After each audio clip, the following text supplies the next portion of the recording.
You want to see here? We'll give him the comfy seat. Let's see right there. Here. Right there. We'll give you the comfier seat. I'm John Lewin. I'm a deputy DA. Do you mind if Mr. Durst or Bob? You tell me. Bob is fine. Okay. So Bob, basically, I'm from Los Angeles County, and I'm here to speak to you. Before we start, I want to let you know that I feel like I know you. I've never met you. I feel like I know you very well, and very interested in talking about a lot of different things. And I know, I know it's probably a very uncomfortable day for you right now, and I understand. So the situation, obviously, there's some information that we'd like to share with you, things that we know. We'd like to hear some things that you know. Obviously, it is absolutely your right whether you want to speak to us or not. I'm definitely have some things I'd like to tell you. Detective Whalen, Mike's going to advise you of your Miranda rights. And are you cold? Can we get you something? It is a little cold in here. Yeah. Do you want a blanket? Yeah. Okay, I'll get it. Do you want any drink? Some coffee? Coffee would be great. What do you? How do you take it? Black. Black. All right. I wouldn't mind some myself.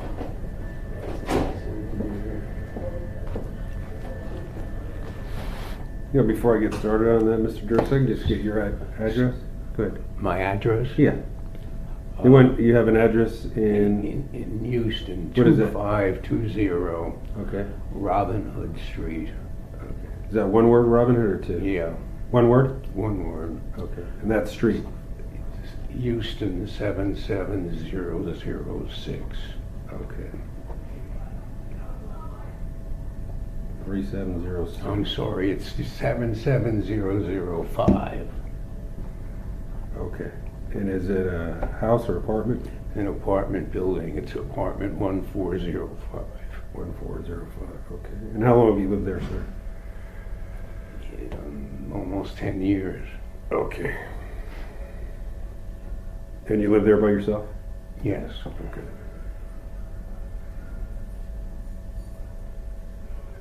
Mr. Durst, you have a phone number or a 713 Okay. 807-8706. And this is a cell phone?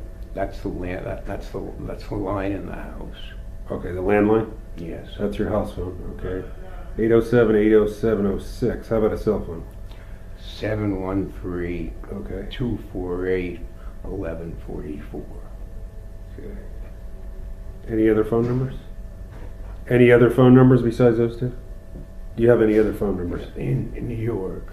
Okay, what would that one be? Is that a business number or just another residence number? Another residence. Okay. 212 Okay. 925 3200. Okay. And where is that residence? That's on Lenox Avenue in New York. Do you have the address? Yes. 218 Lenox Avenue.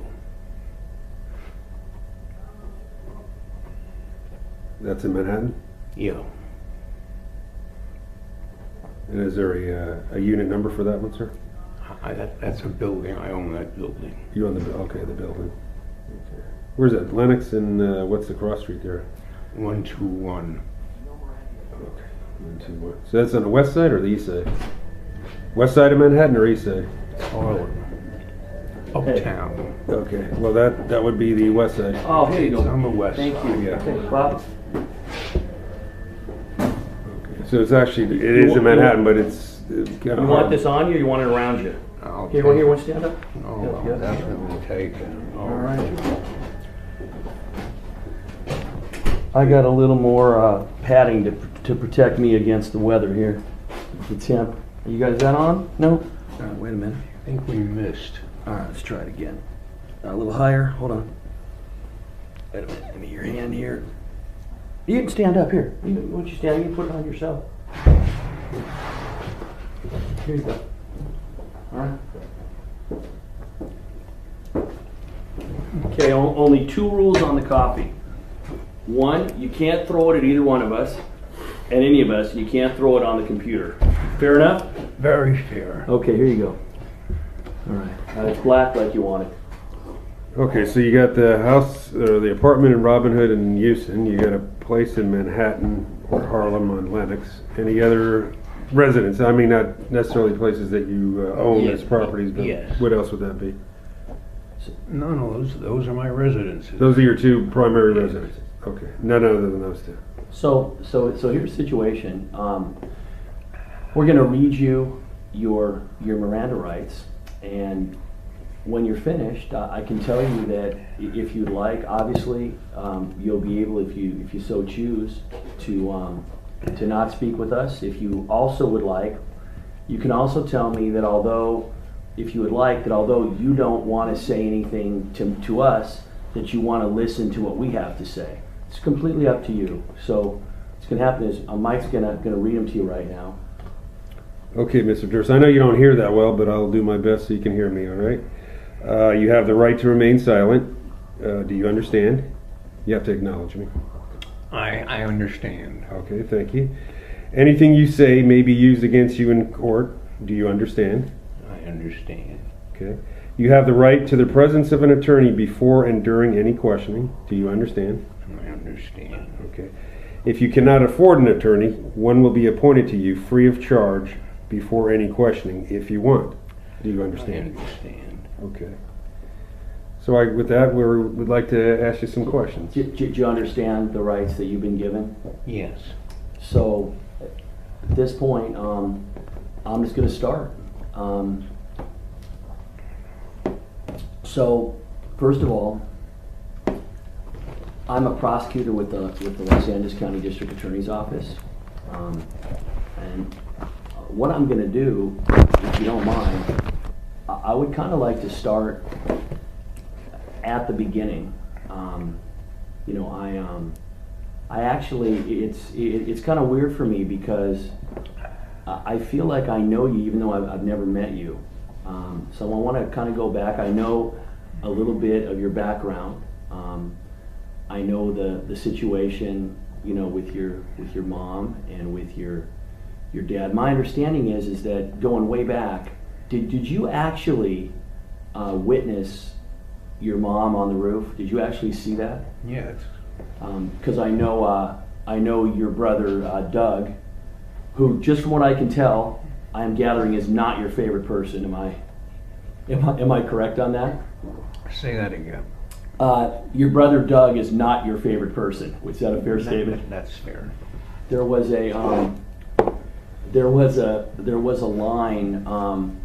You know, we have, obviously you're aware of the jinx.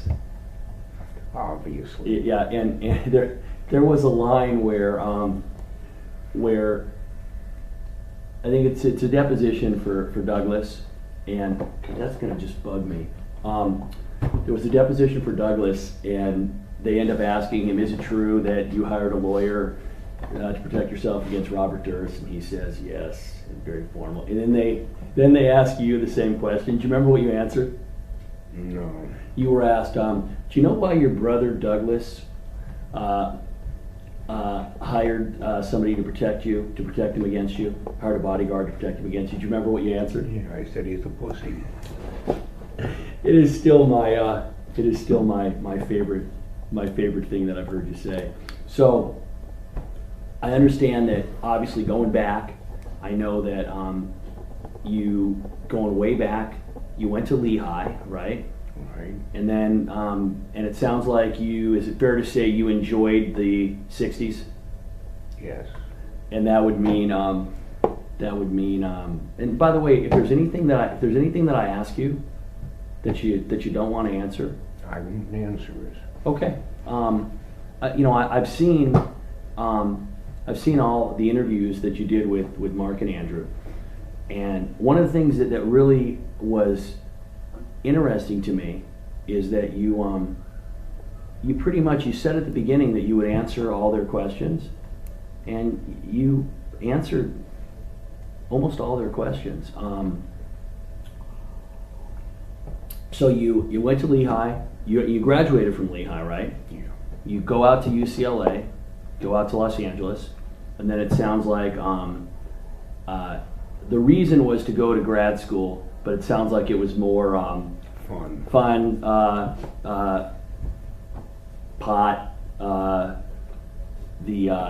what did they call it, the screen therapy, etc. Did that do much for you, or no? No, that's it. Lehigh was all men. Okay. Very, very structured. UCLA was fun. Did when you came out here, well, I'm saying here because I'm thinking I'm still in LA. When you came out to Los Angeles, at that point in time, was it your plan to I'm gonna take over the business from Seymour, or it seems like you never liked it, right? It was never what you enjoyed.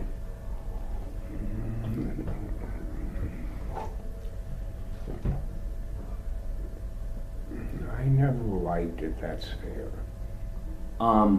When you came out here, were you planning at that point? Maybe you didn't have a plan. I'm trying to remember. I think you came out here in around 1965. Is that right? Yeah, I graduated Lehigh in '65, and I went right to UCLA. And when you came, so in 65, you would have been, I think, 21, 22? 22. 22. At that point in time, had you worked for your dad before then, or no? Yes, a couple of summers. A couple of summers. And I know that your grandfather started the organization, and then your dad and your uncle took it over. And I know it's grown, obviously, ever since. Was it, when you were a young man in the mid-60s, it was nothing like it is today, right, in terms of its size and scope, or was it even then it was still pretty? It was substantial. But it's grown a lot. Much bigger now. Yeah. So you come out here, and I know that's when you met Susan, and I know that I'm going to come back to it. I know that she was somebody that was important to you, and that you cared about. Is that right? Best friend. Yeah, and I. One of the things that really surprises me about you when I listen to you is that you will admit to things that most people lie about. So I'll give you an example. Well, when you're interviewed by Mike Struck. Wait a second. Yes, Mike. Mike Struck, the New York detective. Not Mike Whalen. Yeah, no, yeah. When you're interviewed by Mike Struck originally, and you're relating this story to Mark and Andrew, because obviously there was no video of your original interview with Struck, so I've heard the 20 hours with Mark and Andrew. Mike Struck, this is you talking. You said you went in there and you say to him, so I told him, the marriage was fine, everything was good. And then he went and talked to her friends, and he found out not so much. So so clearly your original statement to Struck wasn't true. I mean, right? That the marriage was good.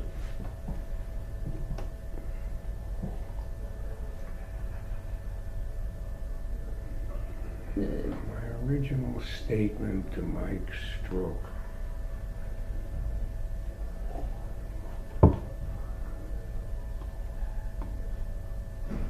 I guess I reported that Kathy was missing. Right, but I mean And he asked about the marriage, right. And I said there were some minor problems, and then her friend said there were major problems. Right, and it was interesting, even during during the interview with Mark and Angie, you were asked about her family, and you would say, you were asked. There's a question where you're asked, was it kind of Bob meets the average American family? And you respond, you say, no, it was more like Bob was forced to, and then you go on and you explain. And what really kind of caught me was that most people, when they're talking to anybody, I mean, police, family, etc., most people are very much concerned with what other people think of them. And so what will happen is that they will kind of make themselves out to be nicer, better, etc. And I noticed that with about 90% of the things you're asked, you are brutally honest. I mean, more honest than most people that I've seen for 90%. But I'm wondering, is that something you're aware of about yourself in comparison to other people, or no? I mean, is that something, am I pointing out something that you've ever thought about or was aware of, or no? More or less, I'm certainly aware of it. Yeah, but what it means is that for the other 10% or 5%, whatever it is, when you're not as straightforward, it becomes easier, for you to maybe fudge a little bit. And so, I've watched everything, and I'm gonna lay my cards on the table. I'm here talking to you today because I truly believe, Bob, I don't think you feel that badly about Morris. That's my view. I don't think you feel badly about Morris. I don't know how you feel about Kathy, but here's what I do know. I know that when you killed Susan, that was not something you wanted to do. Do you know how I know that? I mean, are you interested in why I know that? I'm going to stay away from killing Susan. Okay, well, let me ask you this. So do you mind if I tell you why I think that? Go right ahead. Well, so the reason that I think that is because you know that the killer left a note, right? I know that. The cadaver note. And forgetting for a second, just talking about the killer, why would you think the killer would have left a note? I'm going to stay away from that. Okay, let me go another way.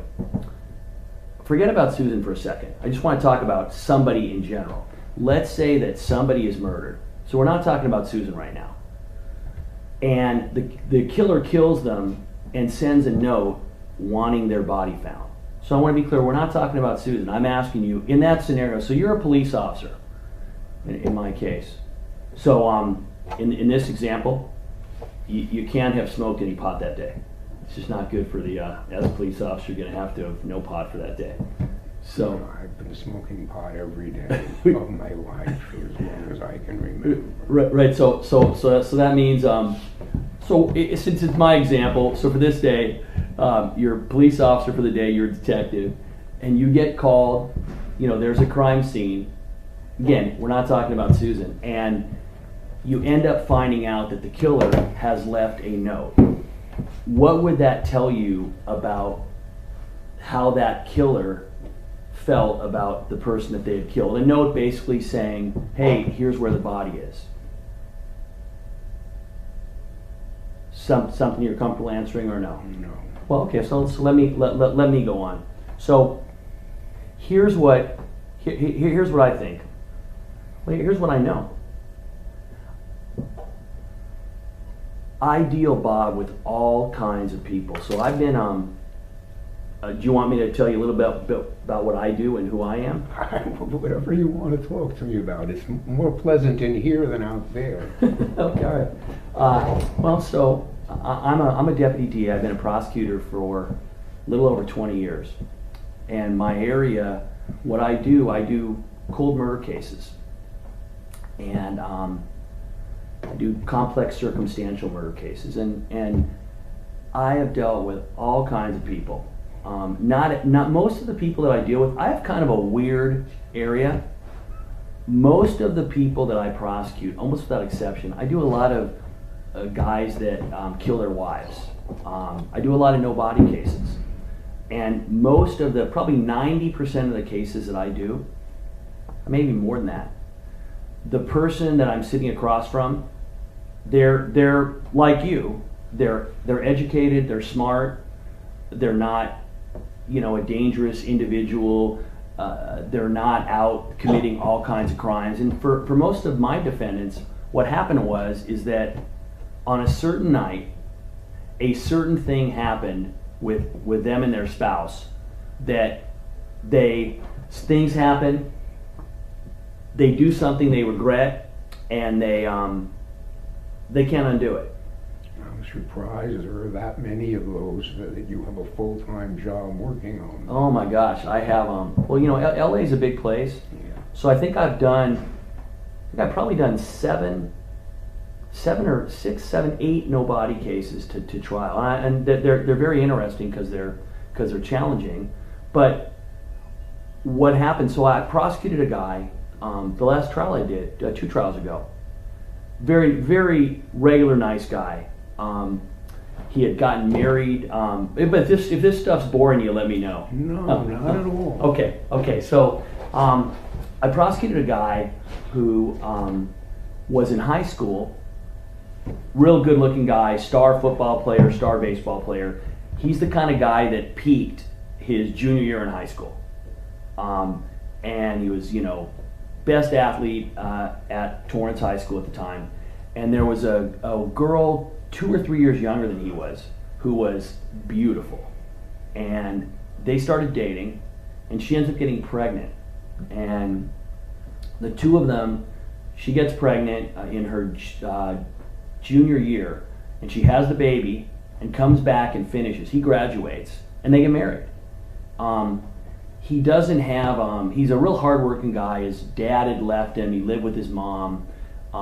When he graduates, he's one of those guys that's a good high school athlete, but, that's all it's going to be. And so he's trying to figure out what he's going to do, and he marries Carol, and her father had a painting business. And it's funny because I've talked to, his name's Mike. I've talked to Mike for hours in this case, so I got to know him very well. So this is Mike. So Mike tells me that one day he's working like a very menial job, and he says his father-in-law Milt comes up to him and he says, "Hey Mike, do you know how to paint?" And Mike says, I go, "Yeah, well, I know how to paint." And Mike says, "I had no idea how to paint." And he says he goes to work for Milt, and Milt teaches him the trade. Carol's parents had 3 daughters. They had no sons. And Mike he wasn't a son-in-law, he was their son. So he and Milt were in business for 25, 30 years.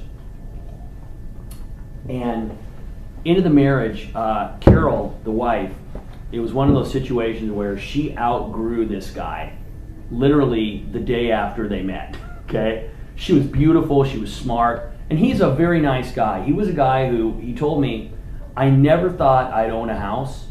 I never thought I'd really have a good job." They had a little house by her parents that they bought. He had his job with his father-in-law, and he was happy. He'd come home, he'd play basketball. Carol wanted a lot more. She ends up having an affair, which he finds out about, doesn't end the marriage. And unbeknownst to him, she's having another affair at the time that she's gonna be killed. And what happens is that she has basically decided, they have 2 young kids, 7 and a 10-year-old, and she's decided that she's gonna leave him, and she wants to sell the house. And he knows he doesn't want to sell the house, because he knows that if he signs to sell the house, takes both of them, she's gonna be gone. So the day before she disappeared, and one of the things that's kind of neat about the cases that I do is that, so she disappeared the day that Ronald Reagan was shot. So it's kind of weird. So when I go back, my cases are, it's 2015, but I'm living in 1977 or 1982 or 1983. So was the day Reagan was shot, and they have an argument. The night before, they're at her parents' house for Sunday dinner, and she's upset with him. And her mother walks them back to the car. And Mike is a huge guy. He's bigger than, he's like Mike Whalen, only he's younger, much more handsome, and a little more muscular. And so what he ends up doing is they're walking back to the car, and the mother-in-law says, the daughter says, "Get in the back seat," to him. So he goes, "Okay," and her mother says, "Mike, are you gonna take that?" And it's her mom. He goes, "Yep." Gets in the back seat. They go home. According to him, she disappears. She leaves in the middle of the night, never to be seen again. Now the problem for him is that when he was talked to, he could never keep the same story about when the last time he saw her. One version is they went to bed together, then she woke in the middle of the night. Another version is something else. And the problem for him is that the last time you see your wife is a significant thing. We never found her body, and I ended up prosecuting him for murder. And after I prosecute him, after the trial's over, I begged him before trial. I had offered him a very reduced sentence on the murder because the family, they loved him. I mean, it was terrible. It was 33 or 34 years later, and they still did not want to believe that she was dead. I mean, it was really sad, and they didn't want to believe that Mike had done it because he was more like a son and a brother. So the family just wanted to know where her body was, and I offered him what would have been what we call a time-served offer, meaning just admit and tell me where the body is, and you'll get a voluntary manslaughter. He wouldn't do it. I became close to his son during the case, and he and his son were very close. The son was the third generation painter, so the son had taken over the business now. And unfortunately, Mike went to trial. He testified. He was convicted, and after he was convicted, now all of a sudden, it's not simple. He didn't come out, wasn't honest to begin with, but he ends up confessing to me that he killed her. Was very sad. And when I talked to him, I mean, he's a good guy. He's the kind of guy that if a gun was on the table, if Mike drops his gun and it rolled over here, Mike would have said, "Hey, your gun's here," would have handed it back. He's a regular guy. But on that one night, and what turned out that had happened was that his wife had told him that she was having an affair, and her sister was going to get married in a week or so, and he wanted to bring this guy. She wanted to bring this guy to the wedding, and he got very angry, and he killed her. And he told me that he had basically halfway convinced himself that he didn't do it. He said, it was very funny because when he was on the witness, he testified at trial, and I was having him go through like how big the trunk was in his car. We thought that he had put her body in the trunk of his car in a tarp, and he had. And he said that as I was questioning him, he could actually see what he had done, and he was still trying to deny it.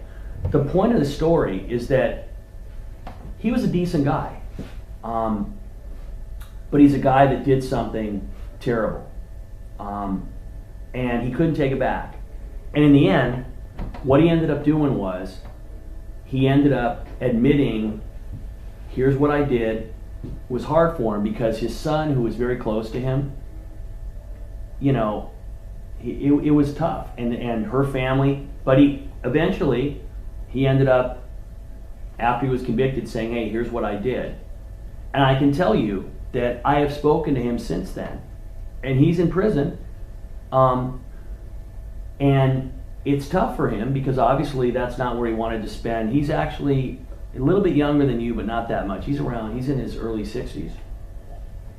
But he has told me that, at least for him, getting it off his chest, admitting to what happened, has helped. So, as you're listening, I just, will you at least consider, you'll listen to what I'm saying, right? Listening to everything you're saying. Okay. But I would like to interject Sure. that in 2007, my health started going to pot. Okay. And I got cancer of the esophagus. Right. And the surgeon very successfully cut out the whole esophagus. At Baylor.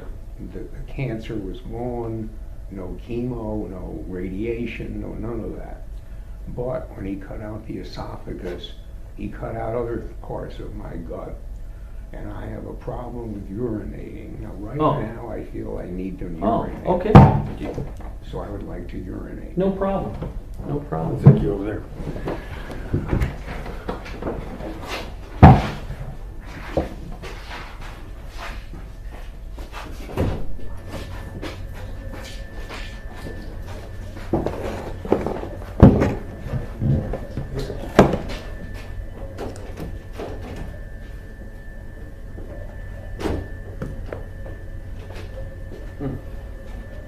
Look.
Thanks, your way.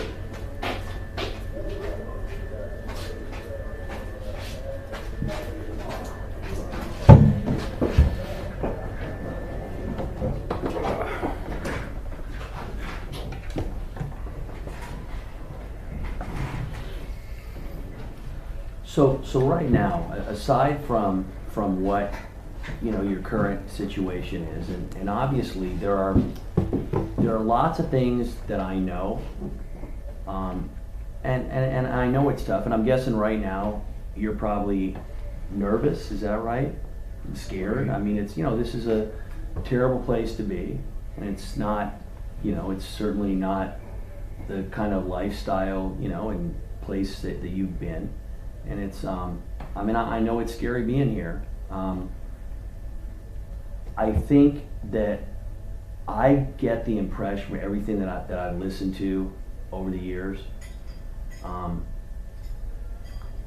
think you know when you're talking to somebody that knows you or doesn't know you, right? I mean, you know what I'm saying? Does that make sense? No, I'm not getting this. So, in talking to me, do you feel like I'm somebody that, hey, this guy seems like he knows a lot about me? Sure. Okay, I definitely do. As much as I could find out about you, I know. I've been working on this case for a couple of years, and you know, I've done murder cases almost my entire career. And there's no question that of any suspect I've ever dealt with, you are the most interesting. It's not even close. I've told people that if you put, I've been really blessed to do a lot of interesting cases in my career. If you put every case together, they are 1% as interesting as your situation. So what I was saying was that Mike finally got to the point where for him, he's, you know what, it's worth getting it out. I know that, I mean, as you sit here, maybe I should ask you this. As you sit here right now, kind of where do you see, what are your hopes for going forward? What are you hoping is going to happen? Well, 72 years old. Okay. Cancer survivor. I have hydrocephalus. Yep. And that's my shunt right there. I saw it. And I don't blame the surgeon, and I did not sue the surgeon, but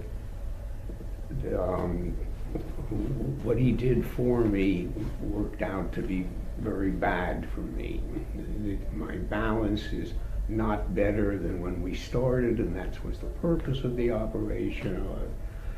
And he had to do an operation on my spine before doing my head, and as a result of that,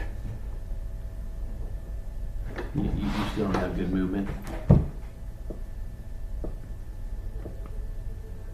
Oh God, I can't. I've got the same problem that you do. My hearing is not so good. It took me a second to hear it. Yeah, that is that's not good. You know. So it hurts to look like that or to look like that. And at the end of the day, just walking around a little bit, everything from here to here gets all tight and swollen. And I have to stretch for a while before I can walk anymore. Are you able to drive a car? Can you drive a car? Yes, I can do those Okay. things. I was gonna ask you. Anyway, Yeah. so I'm 72. Right. and Almost. Almost 72. Not till April 12th, I think. April 12th, excellent memory. Going forward, I've been told my life expectancy is about 5 years. So there's not much that I could agree with anybody that somebody could offer me, unless they could offer me more life or Right. something like that. There's just not much I can say. Listen, look at this. I just have no idea how we could reach an agreement on something. Well, let me ask you this, and again, I'm going to speak hypothetically, so you don't feel like you're. If there's something that I could do that would be worthwhile for somebody else, and they could do something for me, Okay. then you Well- know, there'd be a direction. But, Well- but I don't see much direction. Well, let me explain kind of where things are at and what I can do potentially.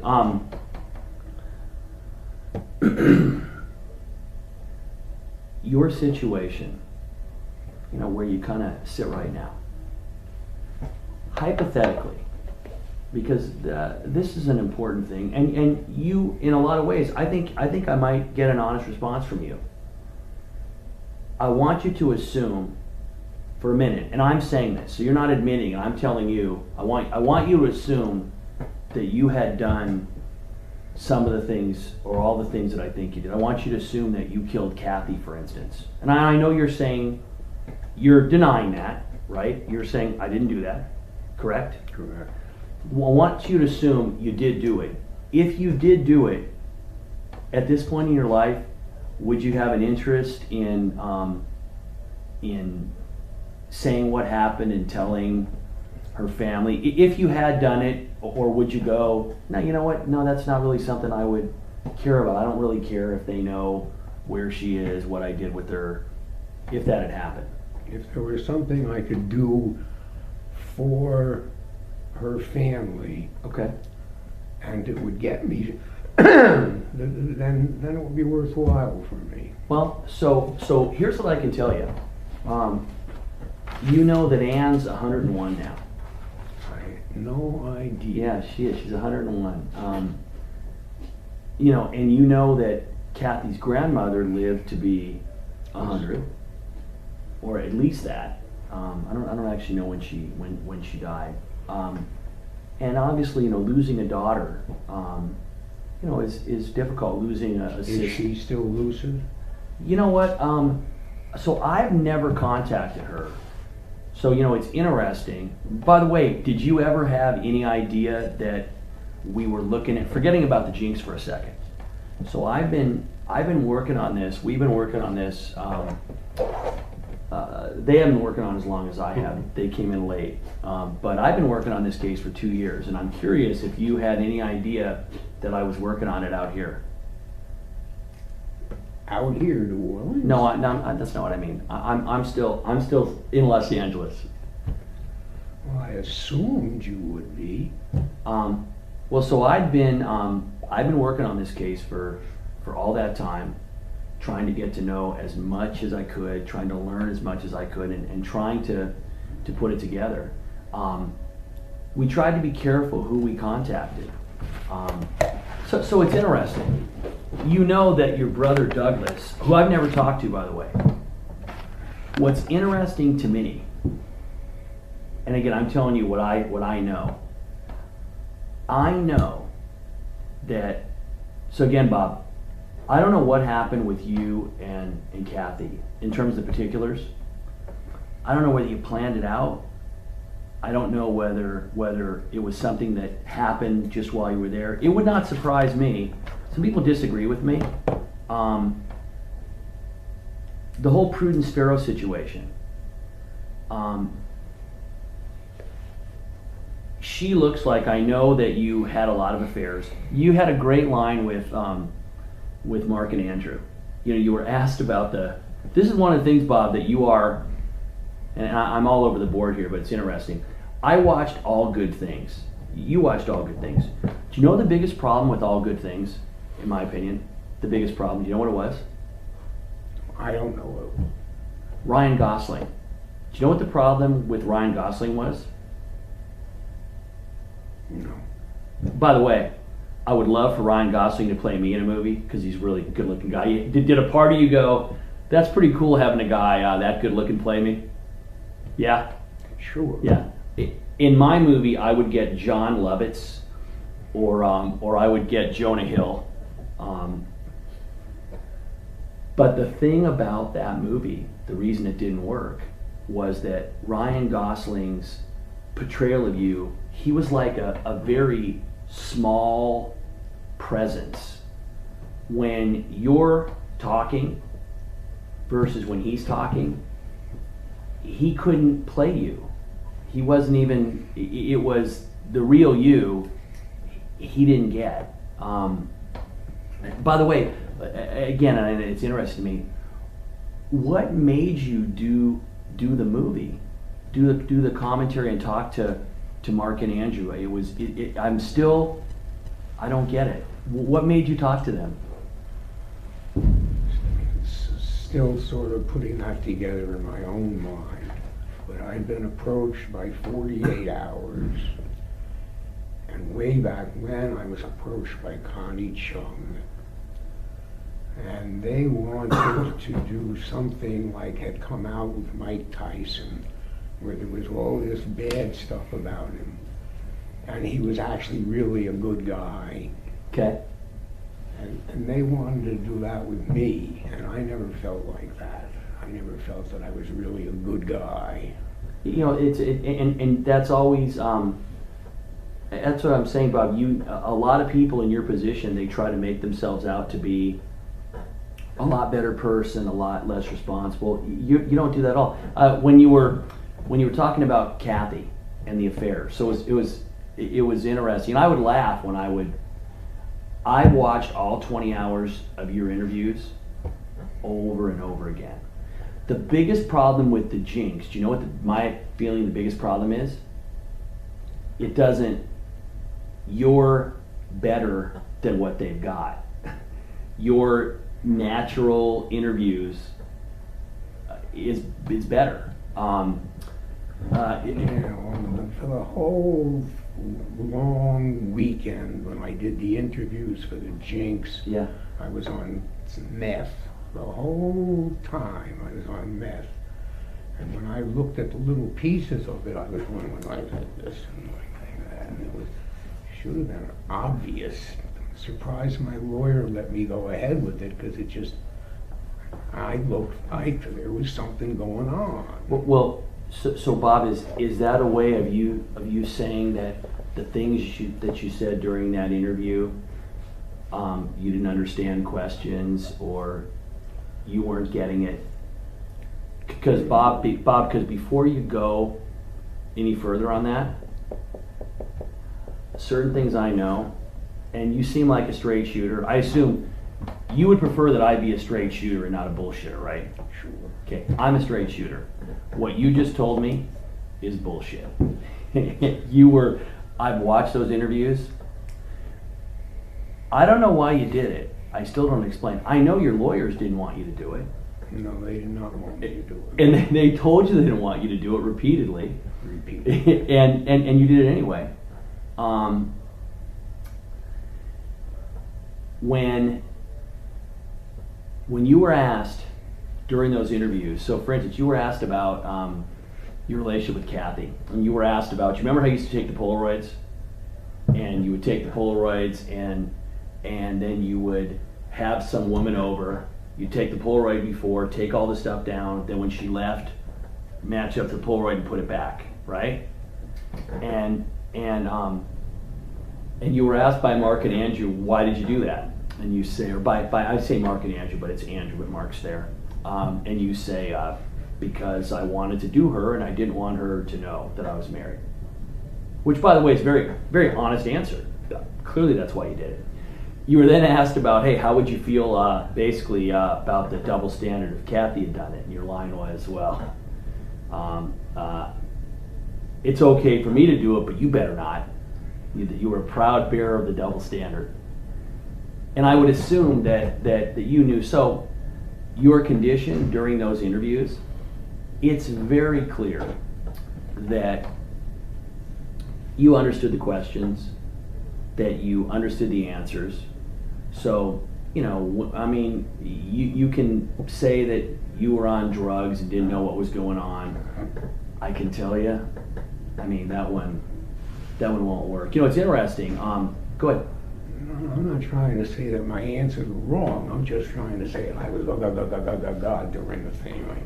I think that what I said were the correct answers to the questions. But we were talking before about why did I do it anyway. And I think the reason I did it had to be because I was spooked, speeding. Oh, okay. So you're saying you're not disputing that you answered this stuff. No, I'm happy to live by the answers. Right. What I'm saying. Oh, that's what made you, because I'll tell you, I've tried to figure out. So this is one of the things that's fascinating to me about you, is that you are an extremely bright guy. There's no doubt about it, and it's interesting because it seems to me that in the end, with all the money that you have, things that most of us can only dream about, it doesn't seem like you've ever been very happy. I mean, am I right? Oh, very right. And even more than that, it seems like that had you been the same Bob Durst and been born, Bob Smith, and your dad was a lawyer, a doctor, successful but not what you have, that life might have been different. Might have been, you would have been more motivated. You would agree that your motivation to succeed in life, to kind of, at least in a kind of conventional way, you never really had it, right? No, I never really had it, and part of succeeding is that you've got to fight, whether you like to fight or don't like to fight. My brother, who took over the company, he liked to fight. Kathy liked to fight. I don't like to fight. Yeah, and listen, I absolutely believe that. And by the way, I know that one of the things that was bizarre to me is that, so the footage, the depositions of you and Doug, that was occurring when you were basically suing him over the trust stuff, right? Right. And my understanding is, I don't think you mind talking about this at all. My understanding is that you believe that Douglas did improper things regarding the trust, right? Yes. And if I were to ask you on a scale of 1 to 100, with 1 being, I'm not really sure, and 100 being, I'm absolutely positively certain he did illegal things with the trust, what would you tell me? I'd say that's the right answer. Between 1 and 100, how sure? 100. 100, right? Okay. And in addition, tell me if I'm wrong, but I don't think I am. I think one of the reasons that you, and it's fair to say you pretty much hate Douglas, right? That would be fair. Okay. By the way, one of the things that I always worried about, or I thought about when you have an incredible sense of humor. And do you know what I'm especially referring to? Yeah, I don't know what you're. I mean, I have a very dry sense of humor. But so, I have a sense of humor. All right, you made. Do you remember the Durst Obesity Clinic? Yes. I have that. I've seen it. Now, I would like to say that I am not a fat guy, but if I were to say that, let's face it, that would be a lie. So my concern is tell me when you leave. I'm hoping I will not be the Lewin Obesity Clinic cartoon. I always thought, when Bob sees me, I'm gonna end up in one of his little cartoons that he made up. Is that gonna happen or probably not? No, I mean, there's lots of people in here that when it comes to obesity are obese and you're not. Oh, you know what? That is a, when I get back, my wife and I have had this argument. My wife's in really good shape, much better shape than I am. And she has said that I'm pushing obese, technically. So I'm gonna tell her that the You certainly don't see obese. Well, hey, listen, I'll take it. But so Douglas, one of the things that, you tell me if I'm right about this, I think one of the reasons that you hate Douglas is that Douglas, in your mind, is a phony. Douglas beat me up. but I mean, yeah, going back when you were a kid, but I'm even saying, Broadly speaking, Douglas beat me up. do you mean physically or do you mean? I don't mean physically, I mean beat me up. My wife said it in the Jinx. Yeah. When she was on the phone and they had those recorded messages, she said Douglas wanted to steal your birthright, take over the company, steal your money, such and such and such and such, and he's done it. And she's right. Douglas wanted to take my birthright, and he got it. wanted to run the company, wanted to take my money, and he did those things. You know what's interesting though, Bob? Unless I'm wrong, I don't think you ever wanted that life. No, I didn't. But it doesn't, I don't think you wanted it, but I think it made you very angry that he, tell me if I'm wrong, I think that you would have very easily let him, he wanted to run it, he wanted to do that. If he would have let you have your position and not kind of humiliated you, you would have been willing to kind of let him run it, right? Absolutely. And I think the other thing that at least I sense about Douglas that bothers you is that you don't consider Douglas to be I think you think Douglas is a phony. So for instance, when, Douglas gets his, awards and he's the man about town and he's, Mr. Environment, etc. And you tell me if I'm wrong, I bet you watch and you go, that's not Douglas. Am I right? To some extent. I mean, I wouldn't watch it. Well, let me go another way. When Kathy disappeared, Douglas has said that he knows nothing about anything that happened after Kathy disappeared. Well, that would not be true. And he and your dad were coordinating the meetings with Ed Wright and Scapetta, right? Yes.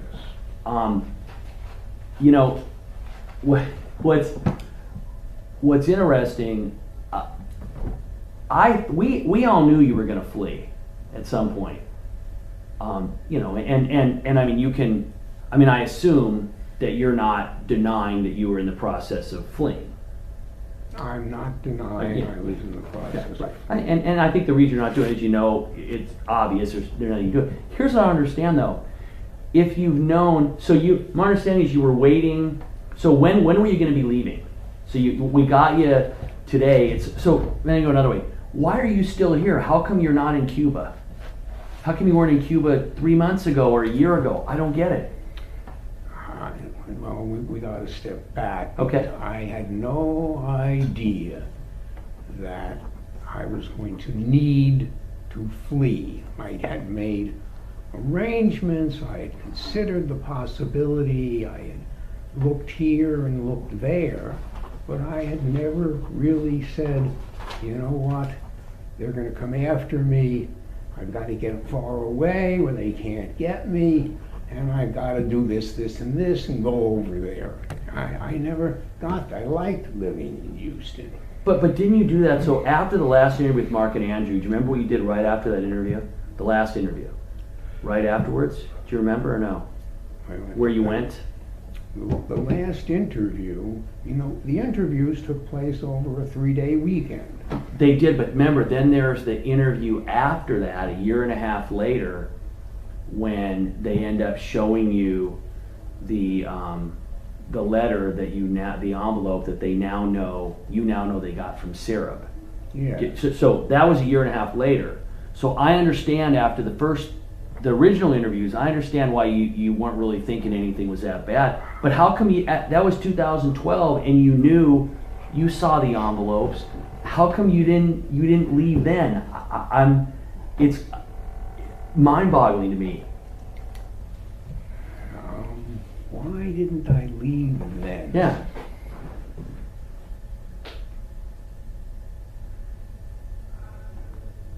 I guess inertia. I just didn't really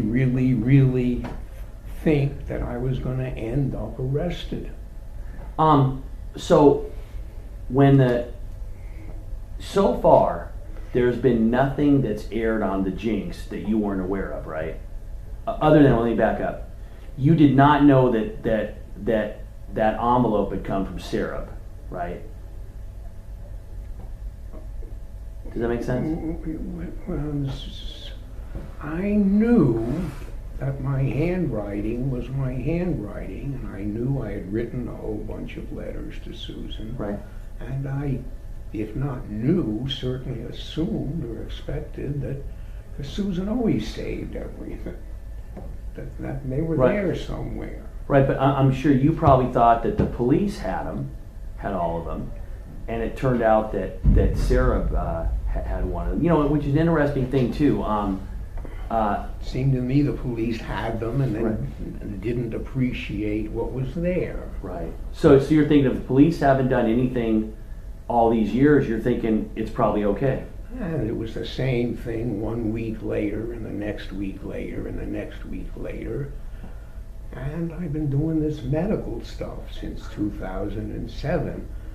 Thinking I'm going to run away. My doctors are here. I mean, I was living in Los Angeles for 4 years. Right, but then you just, all of a sudden, you sold everything, and we thought that's because you were worried about us. Is that right? That was because I was getting sicker, and I had to choose a place where I was going to go into the hospital and be operated on.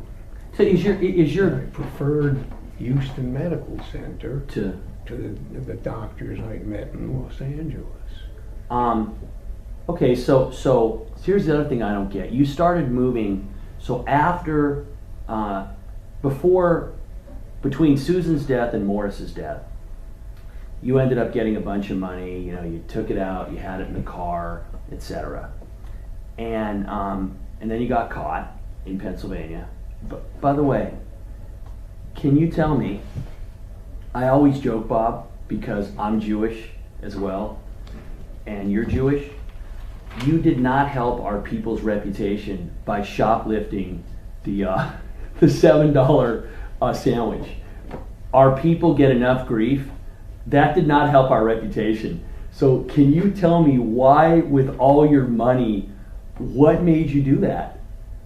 Well, in the interviews, Detective Cody Cazales says he wanted to get caught. And I look back at that thing, and maybe I wanted to get caught. I certainly can't explain it any other way. Being a fugitive was not something I did well. Right. When I was in prison, none of the inmates could understand that at all. I mean, you have lots of money. Why'd you get caught? If Right. I had lots of money, I'd never get caught. But I got caught with lots of money. I can't explain it. I can't explain it to you. Right. Couldn't explain it to the inmates. I mean, it was just ridiculous.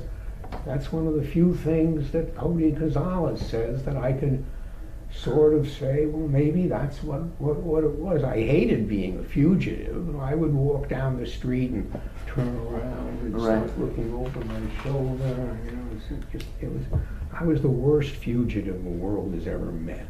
You would when you would talk about, you know, there's a couple expressions that you use that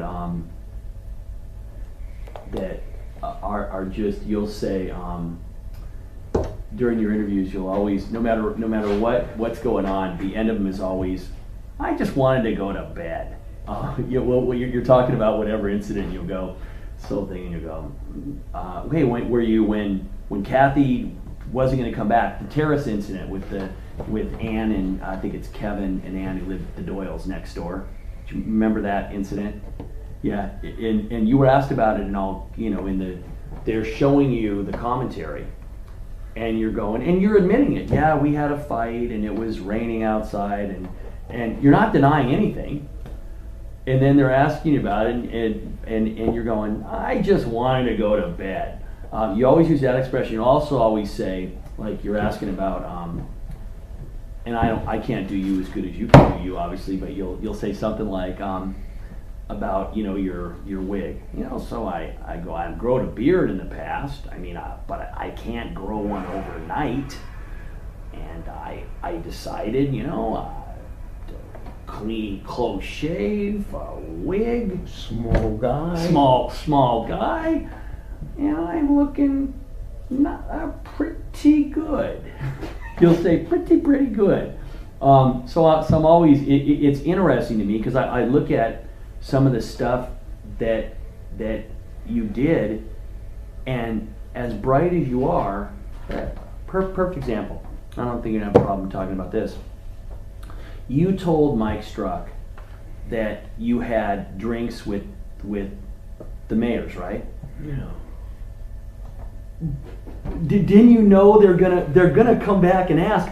I don't get that one. Explain that. Monday morning quarterbacking, I told him I had drinks with the mayors. And the fact that obviously he's going to go right over and say to the mayors, he says he had drinks with you. You had drinks with him? They're going to say no, of course. So you know what you said, and this do you remember what you told Mark and Andrew about why you made that up? Do you remember what you told them, or no? Leave me alone. Yeah, this you said. This is what you said. You said,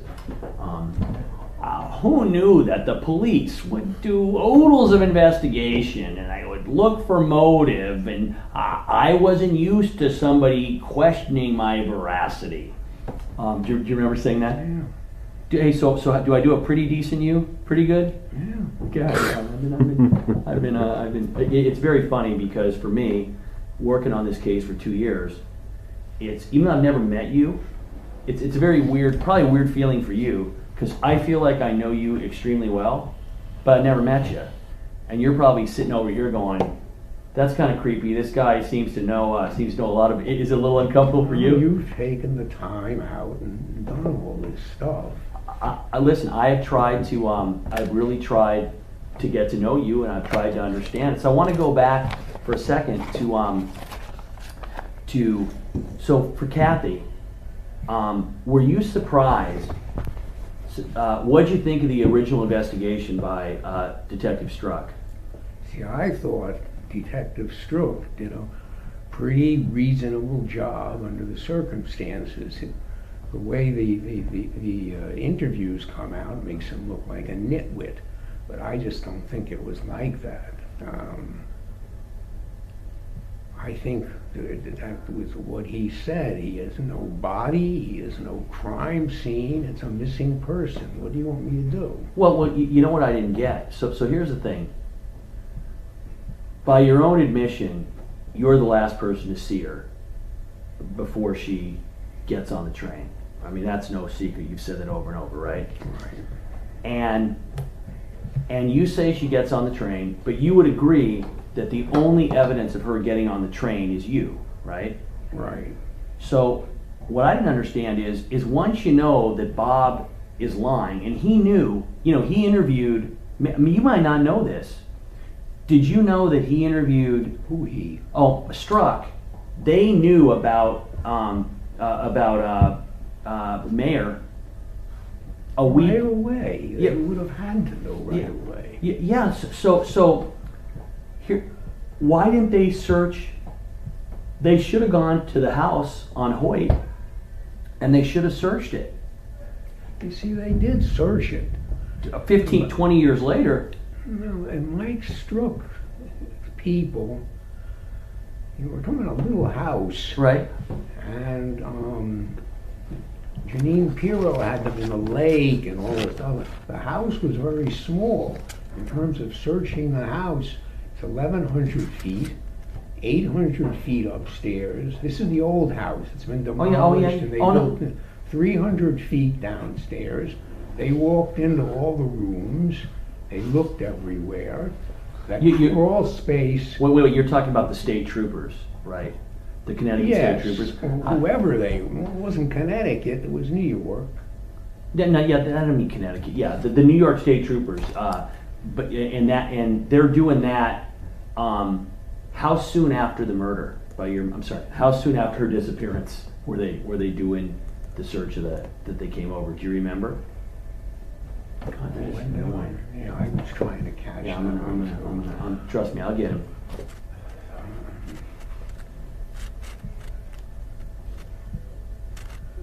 The day after I reported it on a Thursday. The day after was Friday, Right. and they went into the house and they looked everywhere. There wasn't much to look at. They all show that downstairs door going out to the crawl space. There was no basement in the house.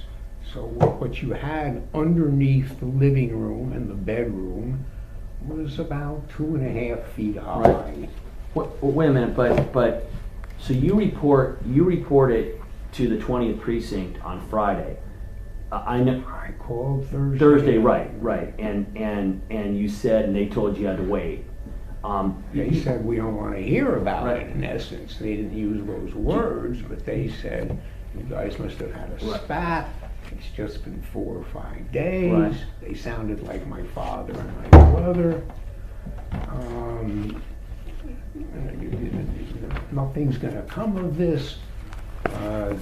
We need some kind of evidence that something's happened to her, rather than what you're telling us is that she's split. Right, but let me go back. How was it that the troopers came to the house? You didn't call them. It was Gilberta, right?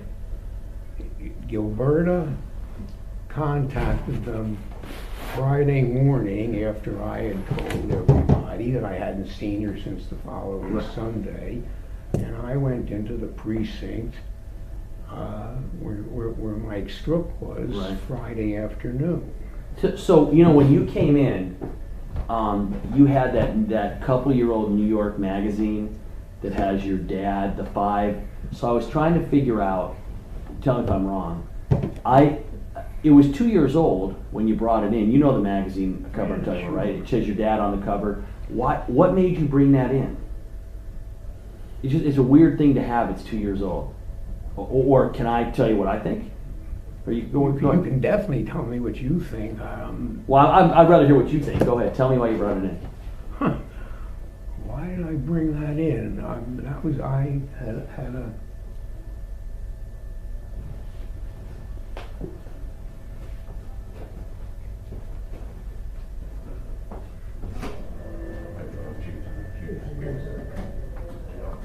Go ahead.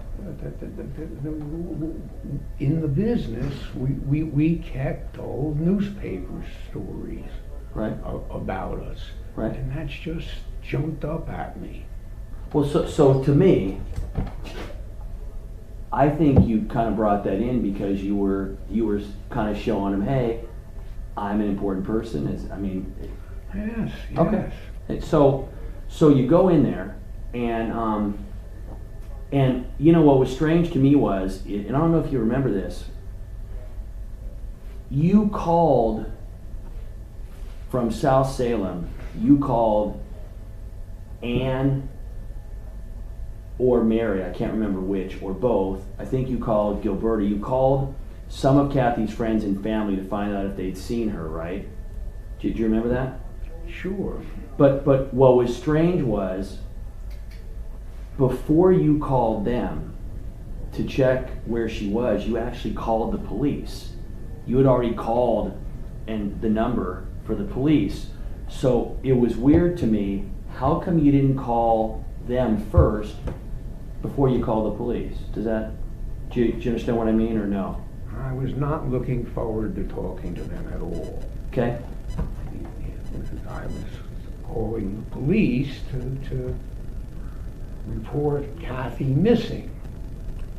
And if when I called, they said, sure, come on in tomorrow and you'll report a missing person, I don't think I would have called her family or Gilbert at all. Right, but it would seem to me that if you think Kathy's okay, if you're trying to figure out what's wrong with her, the first thing you do is you call her family and you go, hey, have you seen Kathy? It's just a weird, do you see what seems strange about calling the police first? First I should call her family and friends. Right. Before calling the police. So tell me why the police first? That one I didn't understand. Because I didn't feel like talking to her family and friends. Okay. Everything okay? Oh yeah, that's the chief of police. Oh, okay. So you go and you end up reporting her missing on that Friday. You knew that Kathy was going to start a new rotation on Monday. She was going to be doing that. It's an acute. I think it was an acute pediatric ICU rotation. Something like Yeah.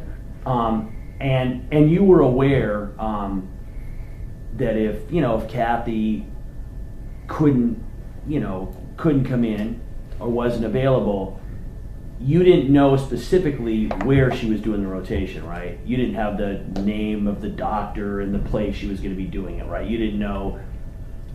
There was a neurologist who was very close to Kathy. I always felt too close to Kathy, and they had numerous phone calls. Do you remember who that was? Do you remember his name? I can recall it. I can't recall it right now, but I could definitely recall because they had repeated telephone conversations. Was this a student or? No, this was the head of the neurology department. Oh, wait, neurology or urology? What's the difference? NEU? No, neurology is going to be somebody who's dealing with nerves in the brain. Urology is generally going to be excuse me, definitely neurology. Neurology, okay. And her and he and Kathy had become quite close. Right. And that is what I believe she was doing. So you thought she was going to do the neurology clerkship that way? Right. So let me ask you, if Kathy wasn't going to come in to, let's say she was unavailable, she was sick, etc.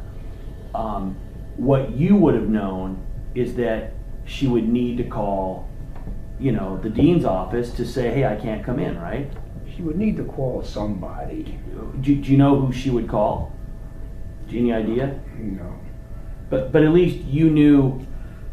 I knew the neurologist's phone number. Right. I knew that she was spending a lot of time with the man, and I had either deduced or been told, whatever, that's what she was doing. It's not Dr. Cook, is it? Was it an African American No. guy? Okay. So you know that Dean Cooperman gets a call on Monday morning, supposedly, to where you're aware of that, right? What is that? I don't know, something above us, but go ahead. You know about the call to the dean, right? So I went back and I talked to him. And what the dean said that basically he had only talked to Kathy maybe 10 minutes the whole time she'd been there. Oh, that's not true. I don't think that's true. And he said the only reason that he thought it was Kathy that called him was because the person that called on the phone said it's Kathy. But what's interesting is that if Kathy were going to be calling to say she wasn't coming in, Kathy would have called the rotation where she was going to be. Does that make sense? I guess. I mean, I have no idea how that stuff works. I mean, So there was the hospital and there Right. was the medical school. Right. And certain things the hospital was doing, Right. and certain things the medical. right, you wouldn't have known, hey, she needs to call Dr. Smith at No, right. I wouldn't have known. But you would have known, hey, she could always call the dean of the medical school, right? You would know that, right? Yeah. Yeah. So anyway, he gets this call, and by the way, that call was a big problem for New York because they're going, wait, if Kathy is dead, how can she be calling? I don't think Kathy called. I know. Do you know who I think? And I'm not asking you what happened, but do you know who I think called? Any guesses? The movie and Andrew was under the opinion it was Susan Berman. Yeah, and I wanna ask you something. And again, we're not talking about what actually happened, but let's say you would have come to Susan, okay? She would have said no. She would have said no? She would not have risked her life for something like that. But let me wait. Before you, let me just ask you though. So I want to change a little bit. Let's say that you came to Susan and you said, you know what, Kathy and I got into an argument, and she accidentally hit her head, and oh my God, I don't know what to do. You said Susan was your best friend, right? I mean, yeah? No? Yes. Oh no, I'm sorry. Susan was probably closer to me. 2 years of my life, Kathy was my best friend. Right. But other than that, Susan was my best friend. And Susan was a very loyal person, would you agree? Absolutely. So, do you think that if you would have come to Susan, I'm not saying you did this, but if you would have come to Susan and said, you know what, oh my God, I got in an argument with Kathy, she was furious at me, she hit her head, she died, I panicked, there's nothing I can do, can you please call the dean? Do you think she would have done that? I don't think she would have done it, but maybe she would have done it. But in the All Good Things movie, they interview lots of people before it and after it, and one of the people they interview is a reporter named Steve Silverman. Yep, I know Steve Silverman. Okay. People magazine. I think he was in charge of People.com at one point. Oh, good for him. Yeah, and you knew him. He and Susie were roommates at one point. Yeah, I remember when Susie introduced me to Steve Silverman. I was very impressed with Steve Silverman because he and Susie were both unemployed at that time. Right. And Susie was talking about getting a job. And Steve Silverman says, no, listen, we are not looking for jobs. We are looking for positions. And that impressed me. In the All Good Things, when they interview Steve Silverman, he says that Susan Berman is the last person you would want to confess a murder to. Right. You know, it's funny though, when almost everybody I've talked to, everybody that, Linda Obst, you know Linda Obst? I met her once or twice. The people closest to Susan, everybody says, even Sarah, that if in that situation, maybe a little bit because of her dad, the whole, mafia thing, that they think that she would have done anything for you. Damn close. So I want to, and I'm going to just ask this straight out. If you had killed Kathy, would you tell me? No. Okay. You know what? If you had killed Susan, would you tell me? No. All right. You know what, Bob? That is a very honest answer. As we're talking, are you okay? Is there something? Okay, something's... Hey, let me help you. What do you need? I'm just trying to pull this orange thing Like up this? over these things. Oh, you want this up? Yeah, Like this, and you want I this down? Oh, I got it. You want this? Oh, what? There we go. All right, you're welcome. Okay, so, all right, so listen, I appreciate you being honest about that.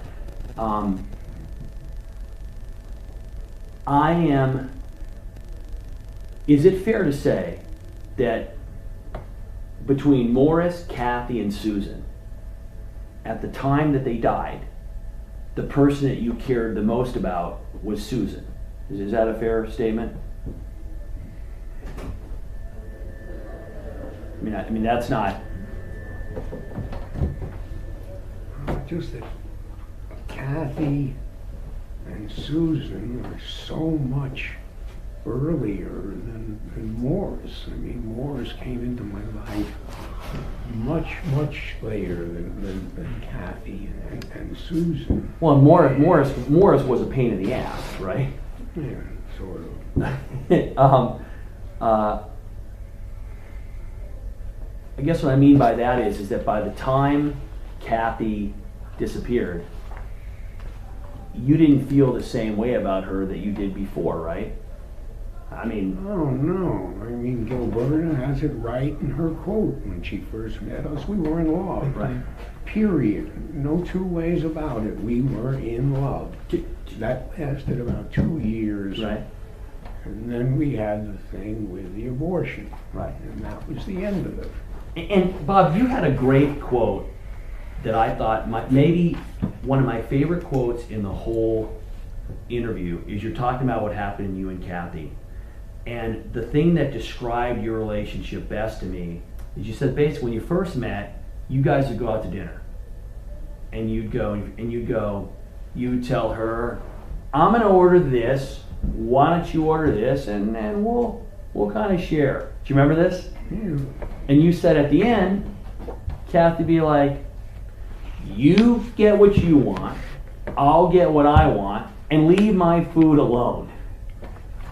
Yeah? Well, that was very descriptive of the relationship. In the beginning, we shared everything, and towards the end, we stopped sharing anything. Well, I mean, you had talked about, you refer to yourself as kind of the dominant one, I and was the dominant person in the marriage. and part of it was that she was really young when you met her.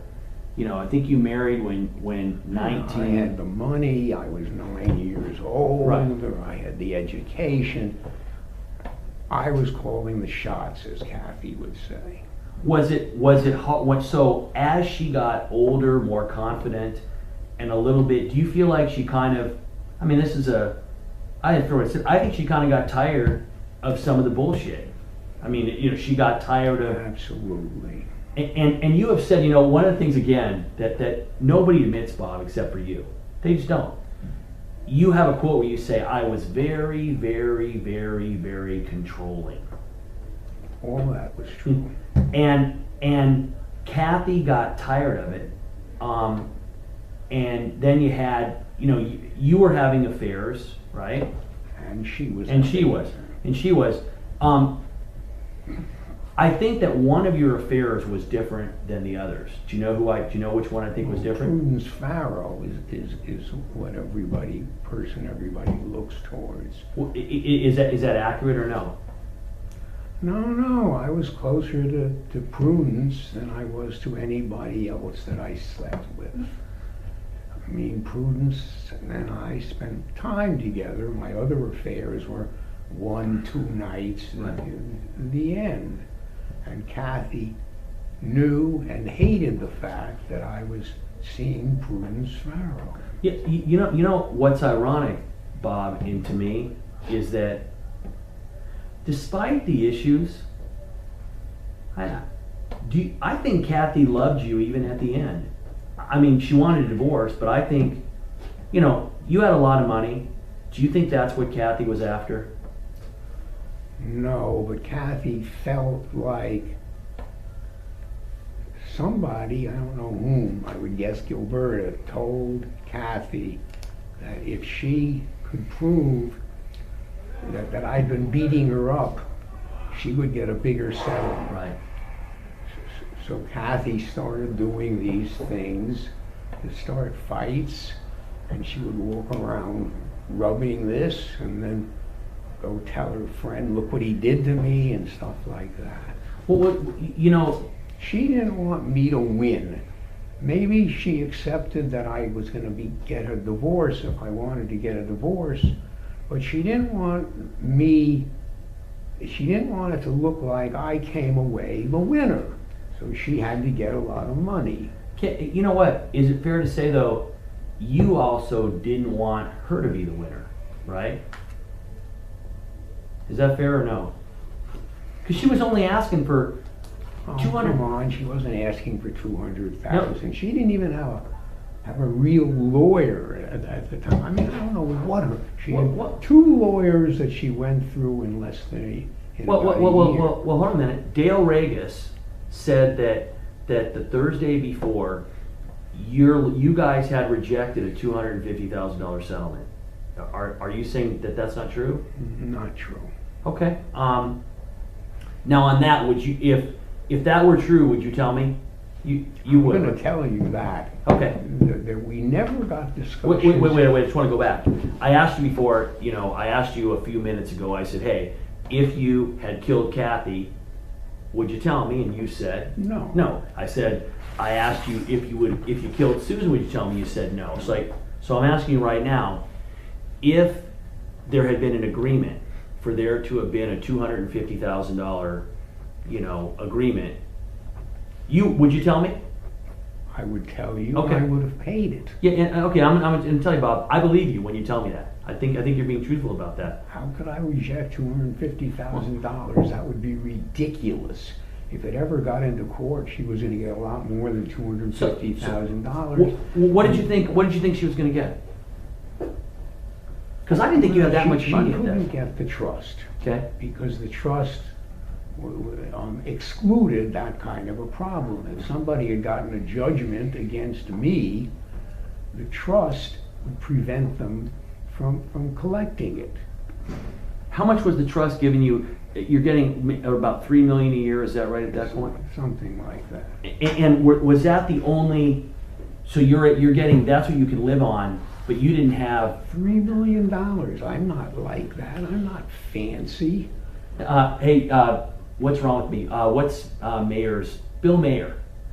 Bill Mayer said one of the funniest things he said was that he said one day he looks over and there you are fixing your roof, or fixing the roof on the shed. And that's the kind of thing I like doing. That's why I was not good in the business. I liked tinkering and doing little things. I didn't like things for big money.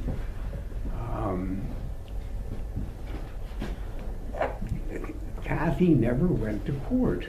She never filed what you filed to get divorced. Because she didn't want to get divorced. Wait, so tell me about that. So you think, so your view in the end is she didn't want to get divorced, right? No, I don't think she ever wanted to get divorced.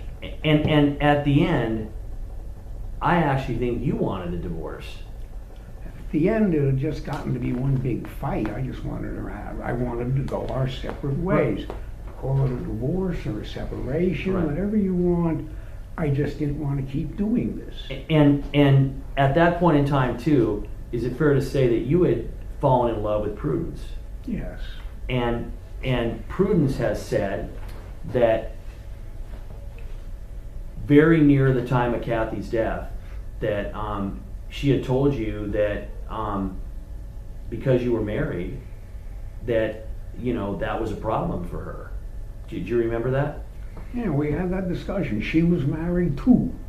Right, but you had, and she had told you that you needed to be divorced. Let me just, I'm looking. Some things I remember, Bob, and some stuff, it's a lot to keep track of. When we met, we were both married. Right. When we stopped seeing one another, we were both married. So, I'm looking right here. I got it. I just got to find. Okay. So Prudence ends up saying that well, she told you. Remember who Harry Brown was? Harry Brown was a guy she dated. He was an older guy. He older than you are. Her husband was that guy, something Brun. Prudence, we're talking about. Right, correct. Harry Brown dated her after. I remember she had an old man boyfriend when I first met her.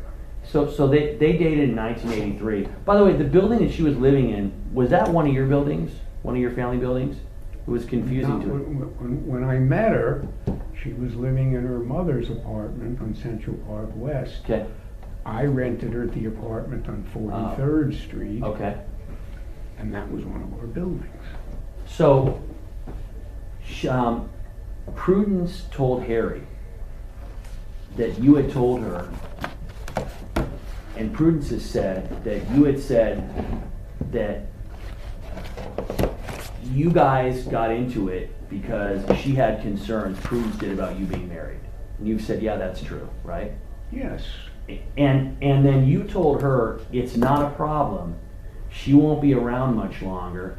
Oh, I don't not tell Prudence anything like that. Okay. And I got a question. If you had said that, would you tell me? Or no? If I had told Prudence, oh, don't worry about Kathy, she'll be gone soon, I would tell you, and I did not. Okay, so in fact, the quote was that she won't be around much longer. She'd be completely gone, out of the picture within a week. So you're saying you did not say I that. did not say that. And again, if you had said that, you would agree that I would tell you. I Okay. did not tell Prudence anything like Okay. that.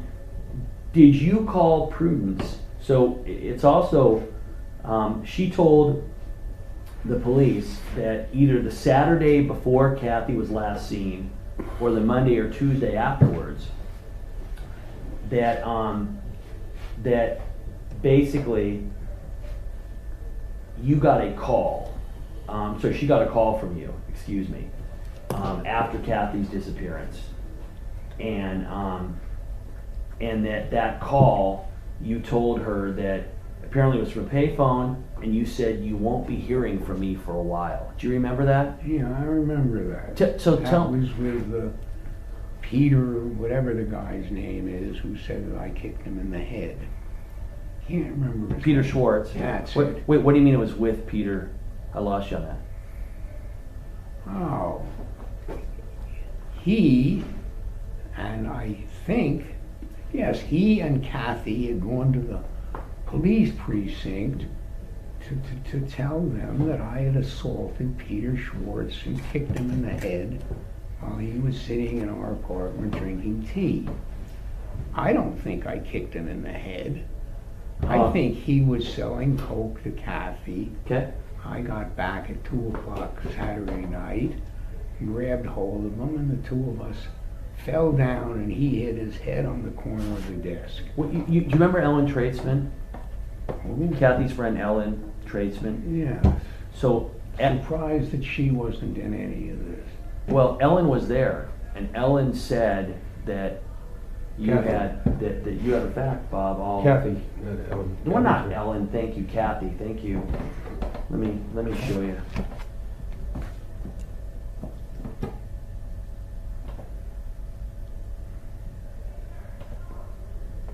So you're saying you never kicked Peter Schwartz in the eye? You didn't kick Peter Schwartz in there? I did not kick him in the head. And we went back to the apartment, and they were there, and just kind of not doing anything bad, but they were just there talking or whatever. And he was on the floor. My recollection is he was on the floor, resting on his elbow, and Bob came in and kicked him in the face. And I guess it gets hazy after that, because I think we left and he went to the emergency room. Peter went to the emergency room, and he had like a cracked bone or broken bone in his face, and he was injured.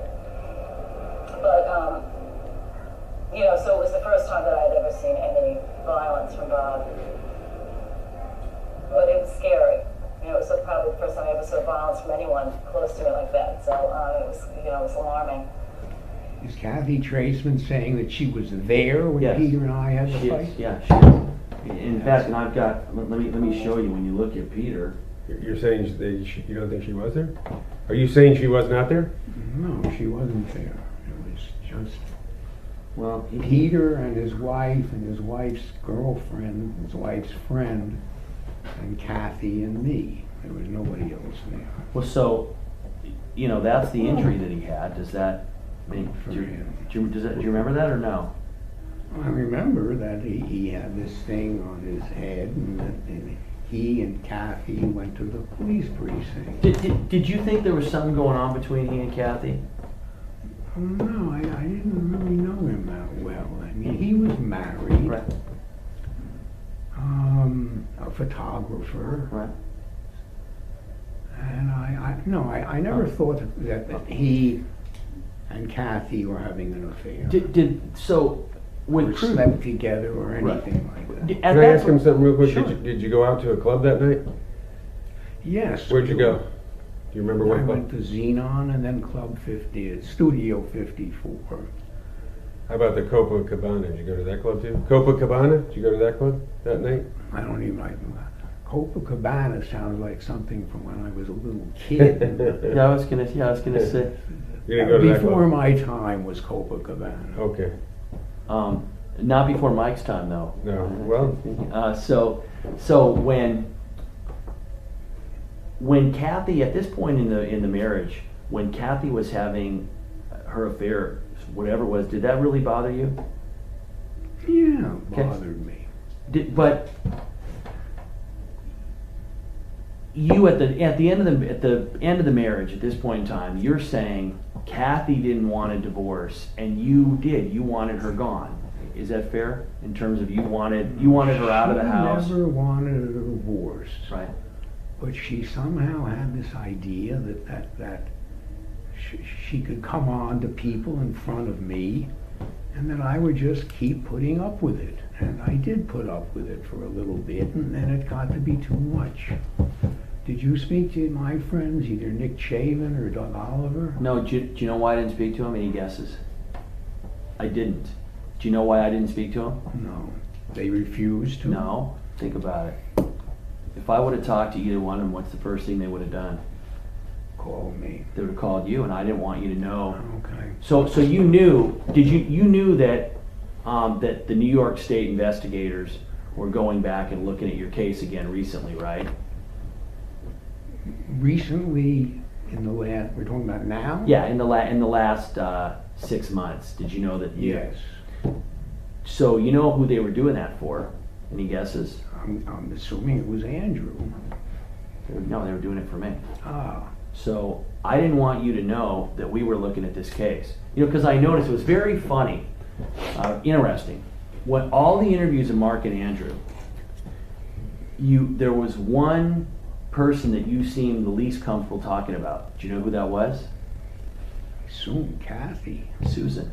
Susan? Oh, yeah. Yeah. You would talk about Kathy, you would talk about Morris, but you didn't want to talk about Kathy. And I was concerned that if you found out that I was looking at this case. Yeah, I would have backed off, gone to Cuba, whatever it is. Yeah. Who knows where And I don't know if you would have, we weren't sure, would he even come back? I think you would have waited and then, and maybe, seen what happened, but we were afraid we were going to lose you. So, which kind of brings back, when were you planning on, so you said you were going to flee, so back to what I said before, how come you are still here? I kept putting it off. I kept making plans and making arrangements, and then just inertia. Right. Actually leave where I'm living and go someplace else. And I've done this before. No, so what made you, so it looks like you disappeared this week. You basically left your car. What was it that made you start to run this week? All the times, what was it?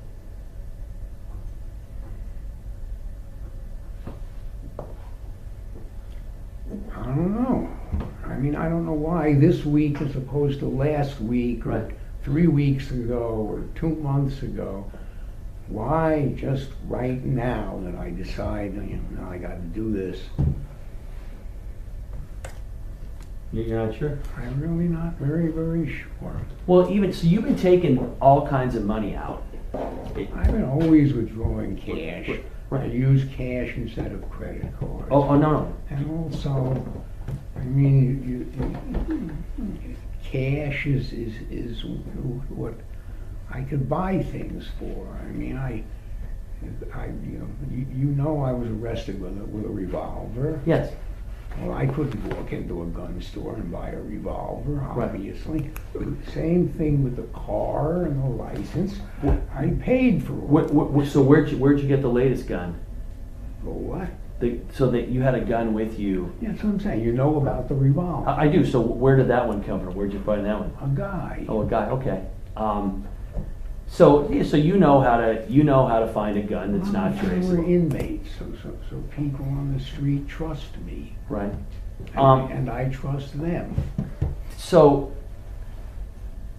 I want to go back a little bit. So when Janine Pirro, I know that the stuff came out and you end up leaving, and a big thing was that most people, if they found out that their wife's case was being reinvestigated, they would be, wow, I'm so glad somebody's really looking at it.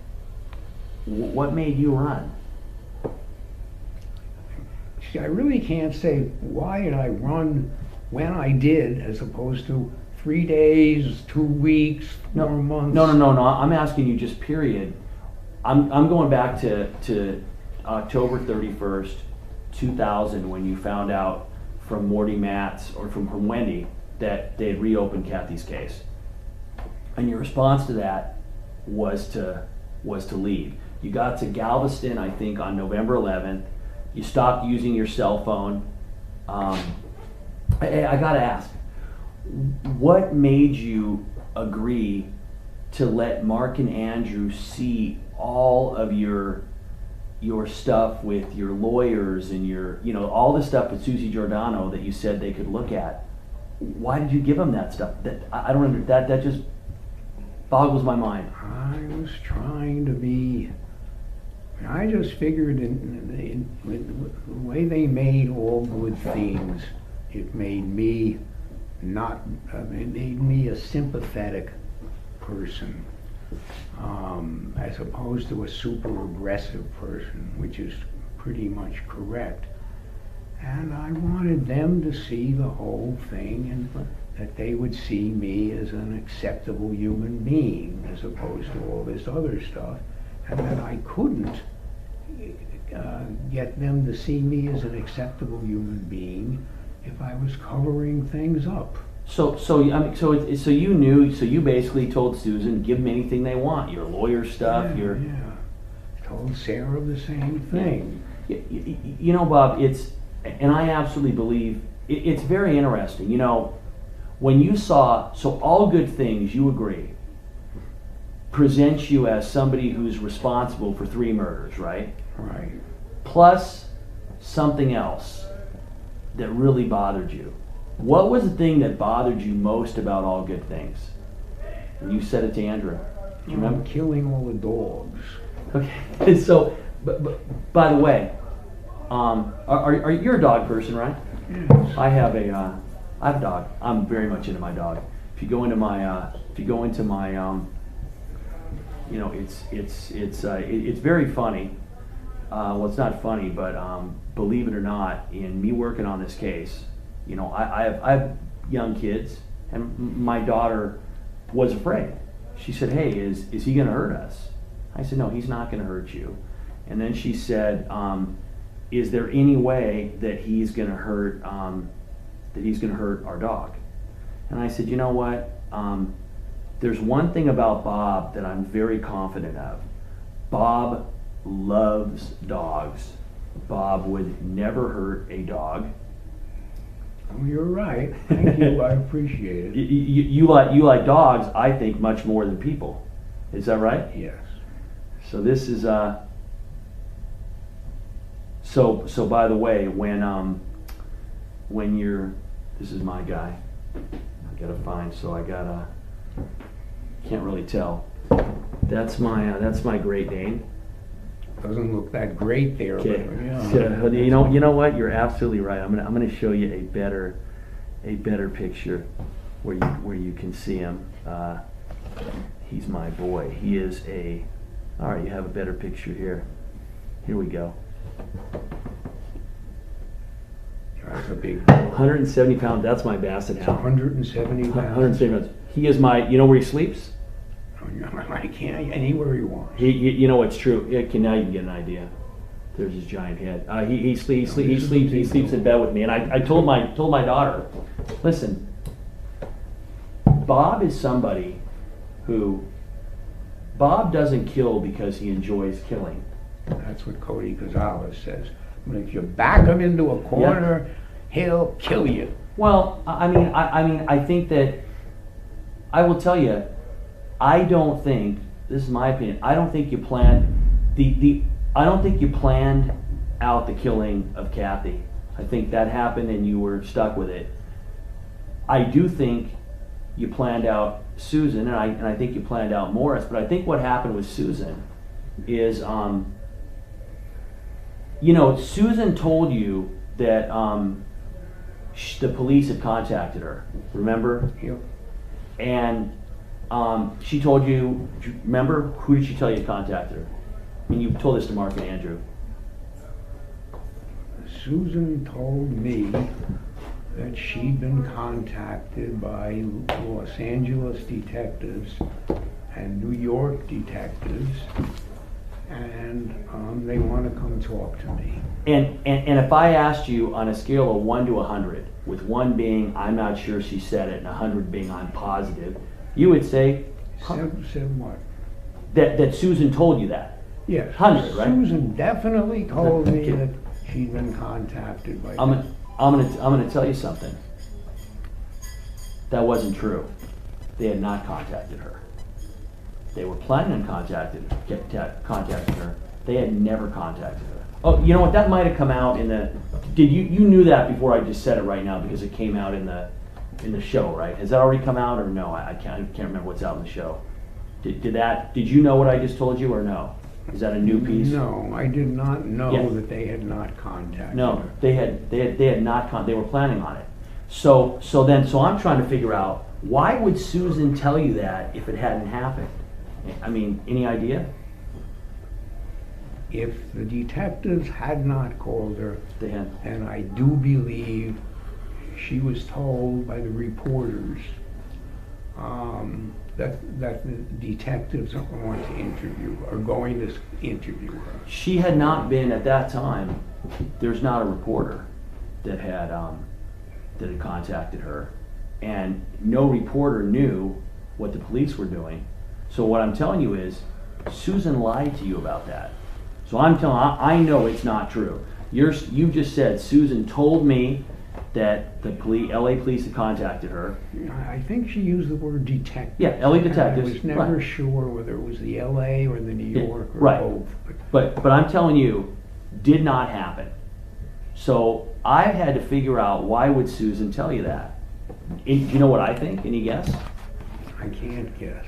I think that Susan was trying to subtly squeeze you for money. By the way, for what it's worth, Bob, because I know you cared about her, I don't think Susan ever would have said anything. I don't think so either. She never would have. She never would have told anybody anything. She never would have brought up anything like that. And yes, she was always telling me about her money problems, but she never, quote unquote, squeezed me for it. Bobby, if you don't give me enough money to do such and such, I'm going to do such and such. I never heard anything like that from Susan. No, and I'll tell you why I don't think you did. Susan was very smart. You would agree, right? And she knew I would give her money. But you know what had happened, Bob? You know, throughout the summer before she died, the last time you sent her money before November, in November you said you sent her $50,000, correct?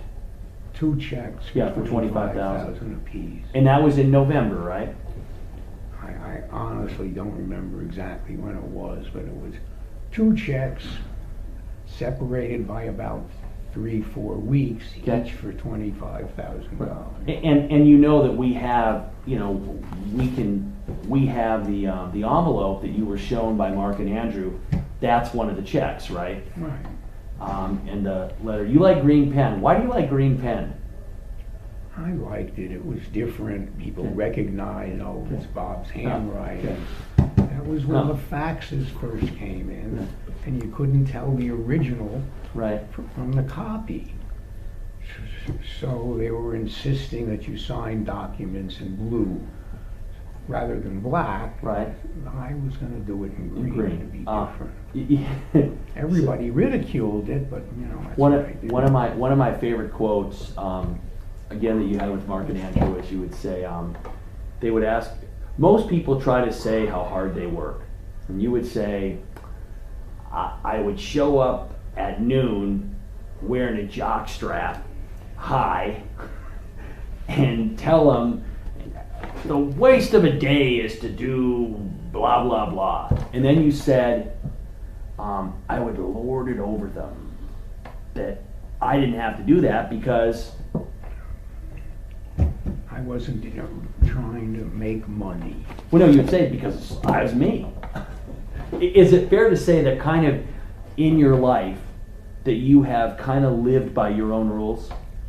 Well, sort of. It's just that when I was in Vermont, you know, we were all hippies, and I would wear what I wanted to wear. I didn't have to wear a suit and a white shirt Right. and a tie with polished shoes. I Right. didn't have to do any of that stuff. I could dress any way I wanted, and it was A-OK. Working in the family business in New York City, a whole bunch of lawyers and other executives dressing in the uniform that you dress in, it just wouldn't work for me not doing it, even though I am me. Well, but you said that you said you would show up doing what you want, and what's interesting to me is you would say, I would lord it over them. Yeah. So I think you enjoyed basically kind of telling everybody, hey, I'm Bob Durst, I'll play by my own rules. Right. There's another quote that is amazing to me. I absolutely, it's hard for me to even imagine, but you'll talk about how you know, the rule, basically how the rules do not apply. You know, you talk about Vista. Do you know what I'm talking about? Yeah. And you'll say, there's a quote with Mark and Andrew that you talk about getting food stamps. And you know why you said you did it? I did it. No, but why? Well, you had more money, you didn't need it. Oh, why did I say I did it? Well, why'd you do it? The only thing I can think of now is why not? You were right, you said you enjoyed eating the government. Yes. You also talk about being in an airport and just taking water, a thing of water, and you're like, I wasn't gonna wait in line. I mean, they're asking $3 for a thing of water. It was the waiting in line. I'm at the airport now, Right. and it's 20 feet to the cashier. Right. Fuck it, I'm gonna take the water and leave. Do you think, Bob? Do you think that if you'd have been raised in a different, so you would agree that that's, so for instance, all of us, Well, I mean, I shoplifted since I was a little kid, right, so it was nothing right. new or. But I mean, the reason that people don't, you know, we're taught, hey, you can't steal, or you have to follow this rule. I didn't have to follow the rule. Yeah, and Here's the line, you get at the end of the line. I'm thinking I'm not gonna get at the end of the line. I've got other things I wanna do. Now, so do you think that the way you were raised, your family, the money, is that what kind of created that part of you? Well, my siblings are not like that. So yeah, another thing that I gotta say, the whole Asperger's thing. I never thought that amounted to anything. That was the psychiatrist coming up with an explanation, and it was never necessary at the trial. We didn't need the psychiatrist. Right, but Bob, you agree that was a load of bullshit by the shrink. Yeah, I read not that long ago that the American Psychiatric Association, whatever they call it, Right. who every year or every couple of years they come out with a big book and they list different Yeah. ailments, Yep. and they deleted Asperger's from it because it was just such a all-encompassing thing that they I didn't think- really think that there was any disease, if you will, that could be called Asperger's syndrome. Well, it's the flavor. So on the DSM, they've now folded Asperger's, I think, into the autism spectrum. Okay. And but what's interesting is, and you know, people that have Asperger's, they're not able to. They can't like read cues of people. They can't have conversations. And one thing they cannot do is they can't deliver a line. Nobody delivers a line any better than you do.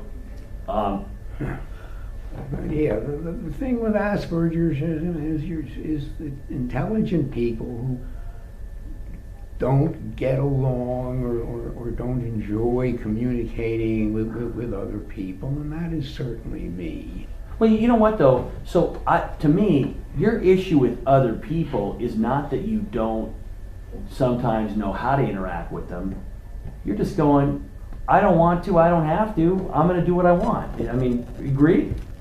Yes, but also in terms of reading the signals, Yeah. whether you know, I should trust this person, Right. or whether this person's lying to me, or whether this person, whether this joke is funny or not. It's not something I'm good at. Well, I got a question. Do you agree you're good at delivering a line?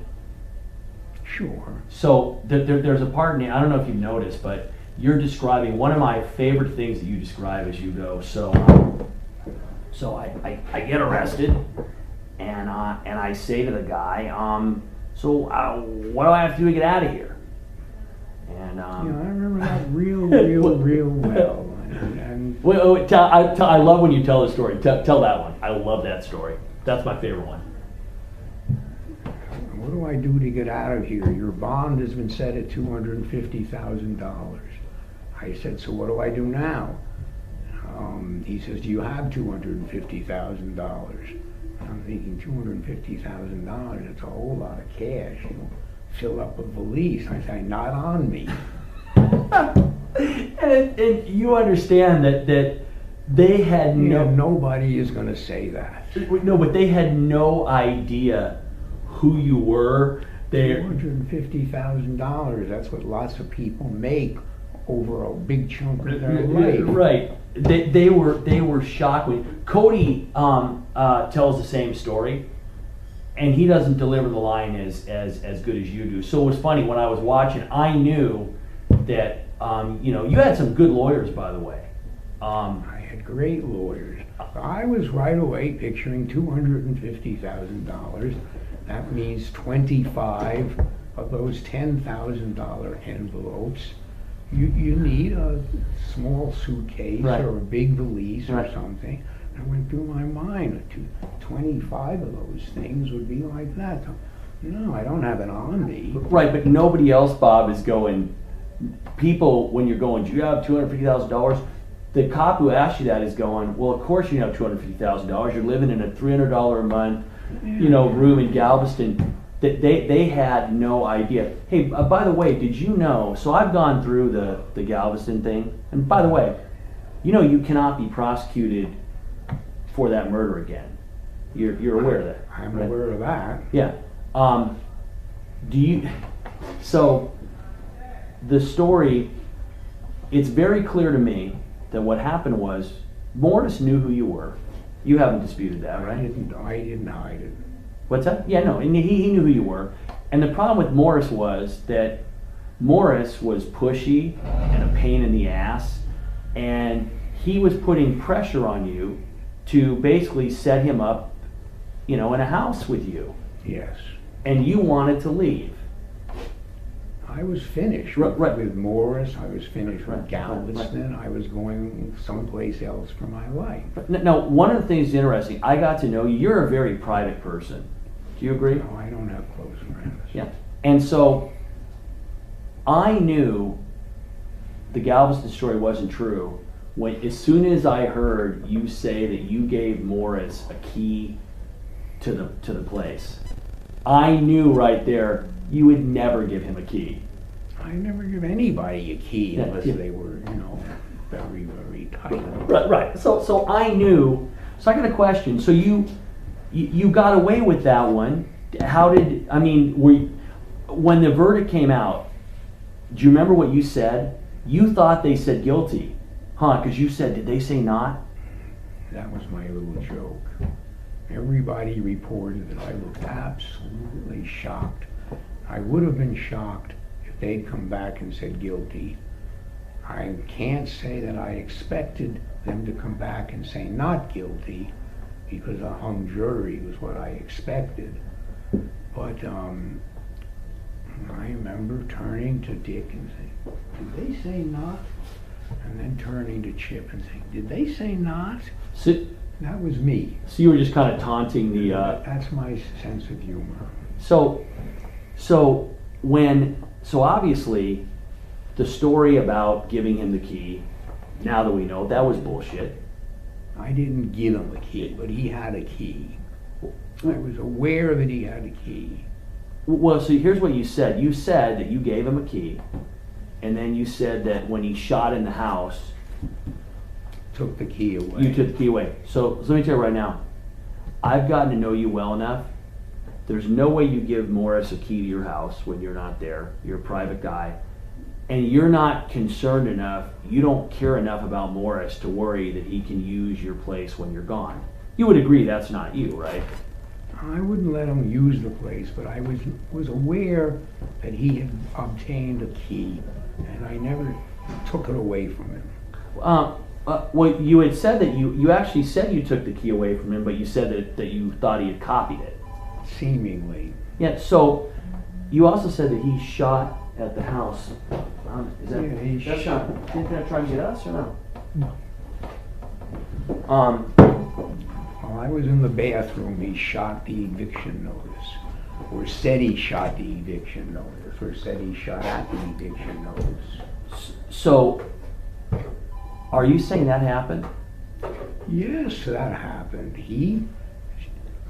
I was peeing and I heard a shot and I came out of the bathroom with my prick in my hand, and he's got the gun in his hand and he's pointing at the eviction notice. Okay. And he said either I shot at it, I shot it, whatever he said he did, and I took the key away from him. Do you know that, by the way, when you're describing what happened with Morris, and you're talking about, the actual event, you testified that you came in and Morris had a gun underneath His the yellow sweater. And there was a struggle, and it was kind of weird because you argued both self-defense and accident. Do you know what I mean by that? So you're basically saying it was self-defense, but then the gun accidentally went off. It was self-defense. He had a gun. I tried to take it away from him.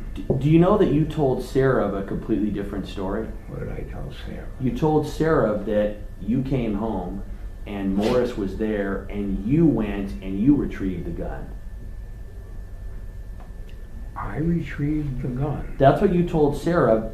I don't know why the DA's office didn't call him. I know you must have known about that. You told Sarah this when he came to visit you in jail, but the DA's office didn't call him. I don't know why. Do you remember that or no? I'm trying to straighten out my mind. Sarah says I told Sarah Yeah. that. Say that again. Sarah says Sarah I told says- Sarah when he visited me in jail. He visited you in jail, and you say to him, here, I'll get it a little more exactly. Was that for us, Lou? No. Okay.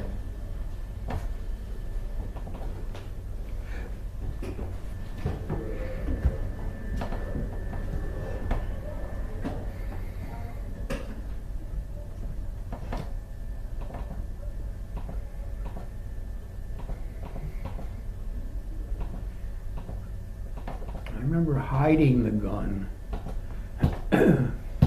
Yeah, you told Sarah that what happened is that when Sarah ended up, when you came home, here we go. So you said that here we go.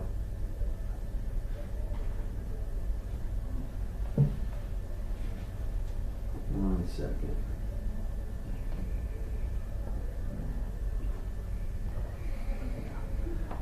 You said that when you came home, he was there, and you decided at that point you needed to get him out. He was not supposed to be there. You went and retrieved a gun. There was a struggle, and the gun went off. Is that what happened or no? Yeah, I went back to the apartment after having stayed at the San Luis Hotel for most of a week, and Sarah was in the Morris was in the apartment, and I told Morris that I wanted him out of the apartment and that he had to give me the gun, and then we had a fight. But you told Sarah that you went and got the gun from another room.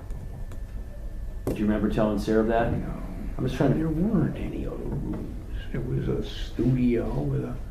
Meaning there was a bathroom. Yeah, no, meaning you got the gun you brought the gun out there to try to get him out of the house, out of the room. That I didn't do. So when you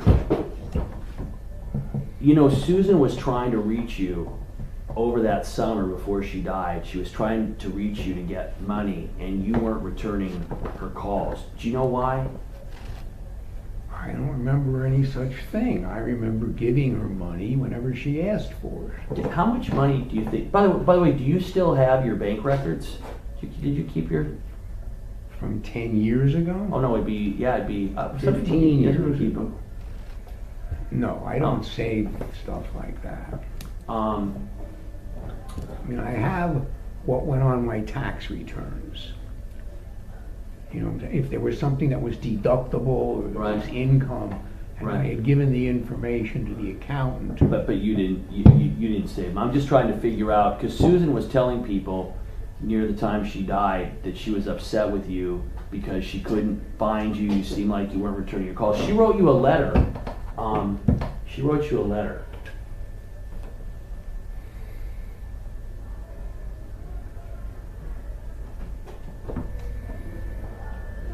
Okay? What does that mean? It's a time. What's that? Time to go. 35. I have, how long do I have? 35 minutes. I have 35 minutes? That's what it Okay, says. okay. So, with Susan, when you end up, you know, we know that you flew out here to see her. Out here. Flew out to Los Angeles, I'm sorry, San Francisco on December 19th, right? We have you made the call from the plane. Right, you went to Eureka, you went to the Ford dealership, right? You picked up the car, and then the next day, I don't know if you know this, you know, you made phone calls for Garbersville. So where were you going? Why were you down there? I don't remember what exactly I was doing in Garberville, and I've tried to remember, and I really don't know. You weren't going to San Francisco though, right? Because you had just come from San Francisco the day before, so that doesn't make sense. I wasn't going to San Francisco. So, I think, Bob, that you drove down to Los Angeles, that you drove down there, and Killed Susan, I do. drove back. and so the other thing is, you know, you don't take red-eye flights very often. Did you know that? Very infrequently. You would agree, right? Almost never do you take a red-eye flight. Agreed? Yes, yes. So I was trying to figure out, and usually you don't buy your tickets right at the counter. Would you agree? Usually I make reservations, Right. and So what made you, so here's what's weird.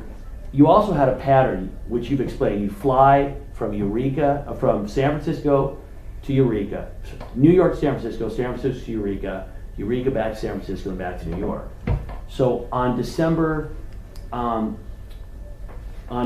23rd, you end up buying that ticket at 10 at night at the counter in San Francisco.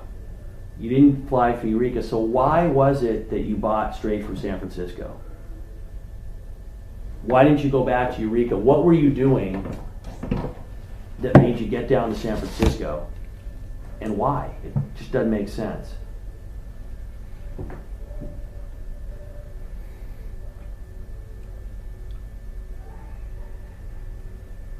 I was just trying to understand. I didn't get it. yeah, I hear you.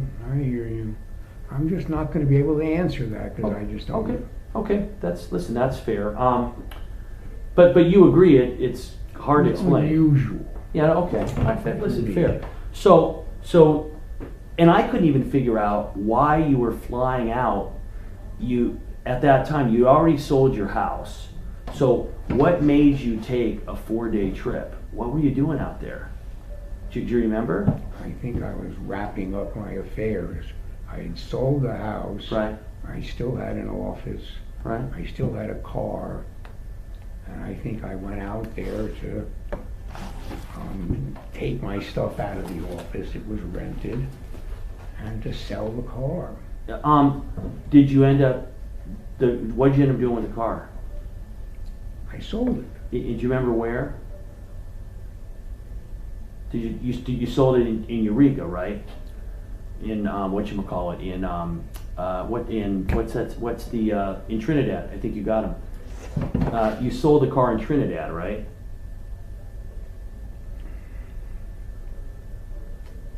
I had sold the house in Trinidad. I still had the car. Okay.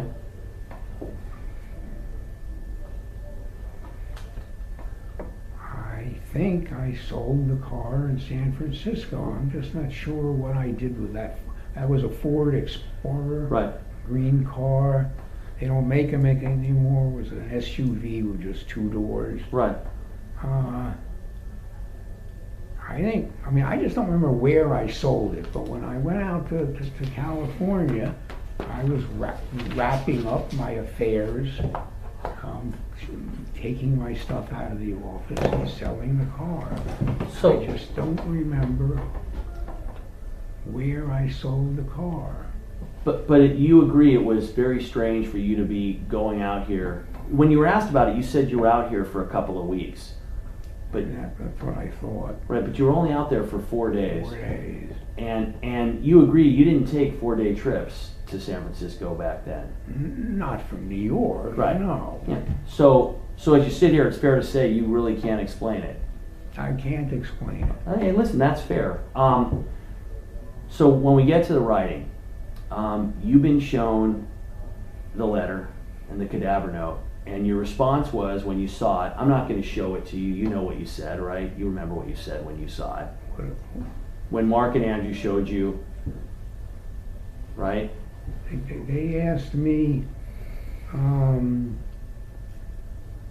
why somebody would do that. I said it's block letters. They're trying to disguise their handwriting. Well, let me tell you what you said. What you said is you said, listen, first of all, you agree, as you sit here today, you agree that whoever wrote that letter, they killed Susan. Agree? You see, I don't know that. I mean, maybe there were 2 people who killed Susan. It Okay. doesn't have to be one person. There could be 2 people. One person could go into the house to shoot Susan, and the other person could be the driver. Okay. No, let me. This is what I mean. Whether the person was the shooter or the driver, whoever wrote the note was a part of killing her. Yes. You agree, right? Yes. No question, right? Whoever wrote that note had to be involved in Susan's death. Okay. So, and you know, you've looked at it, and when you look at that writing, Bob, it's your comment was it's block lettering, it's like a typewriter. You know that writing is not like a typewriter. I've had the experts look at it, and you know what they came back with, and I'm being very honest with you. I can show you the handwriting report. Do you want to see it? No. Okay. Well, so here's what they said. Do you know what they said? They said, look, this looks just like this, and this looks just like this, and But- the chances are 99% or 95 or... No, they didn't even, Bob, they didn't even go 9. Here's what they said. They said you wrote it.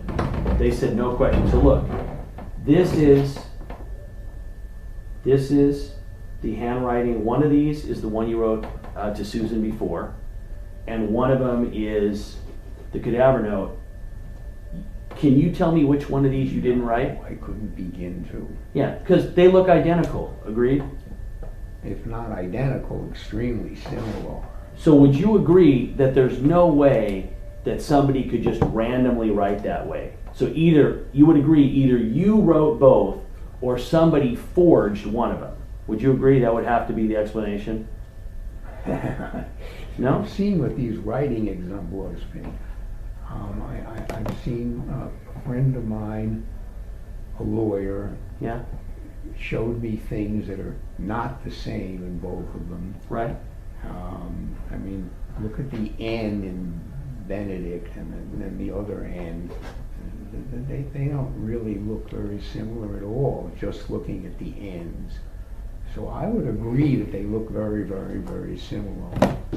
Well, let me just ask you though on this. Do you agree that either you wrote both of them?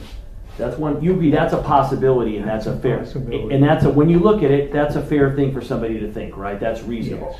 Yes. Reasonable, right? Reasonable. Okay. So the other possibility, which could be that one of these somebody was trying to forge and copy your writing. Would you agree? That could be a possibility. That's a possibility. Okay. Here's the problem. When you look at the writing, what the experts can say is when you trace it, that's what it's called. You're really drawing, you're not writing. You can tell when somebody traces it. Both of these are what we call naturally executed. So you wrote both of them. So I know, Bob, that you wrote both of these. And the issue is going to be, there's kind of two choices that you have, two ways you could go. You could say, listen, I went down there, and you would have to explain why you went down there. Yeah. I mean, I saw that on the people's comments and the stuff like that. What do you mean Somebody people's comments? could have gone into the house and saw that Susan was lying there. Right. And you agree that that did not happen. You did not drive down there and find Susan's body, even though you were not the I'm killer. not going to agree to anything like Okay. that. I mean, Okay. that's evidentiary. Okay, so you don't want to answer that. No. What I'm telling you is, I'm just saying that did not happen. You agree. You did not just find Susan's body and somebody else killed her. I did not find Susan's body. Okay, so what it means, and I told you, have I been, from what you can tell, does it seem like I've been pretty honest with you and pretty Yes. fair? Okay, so here's where I'm at. I am very confident, Bob, that what's going to happen is you're going to be charged with murder. We're going to bring you back to Los Angeles. By the way, do you think you'll fight extradition, or do you think that you'll come back willingly? I'm going to do whatever the lawyers tell me Okay, to do. and listen, and that's fair. And listen, I appreciate you talking to me and listening, hearing me out when you didn't have to. I mean, you know, it's I appreciate it. We're going to bring you back there, and we're going to try you. And what'll happen is that we will include Kathy's murder in this and Morris's murder in this. Did you think the Galveston DAs were very good? No. If you're guessing, just kind of judging, what's your opinion of me? What do you think? Sitting across from me for a couple hours now. Seem competent. That's confidence. Not a real good. You seem, I'm sure you know your job. You seem to be quite competent at it. What else would I say? Well, so I'm good at my job. I'm a very, very dedicated prosecutor. Well, I have about 6 reasons why I got acquitted.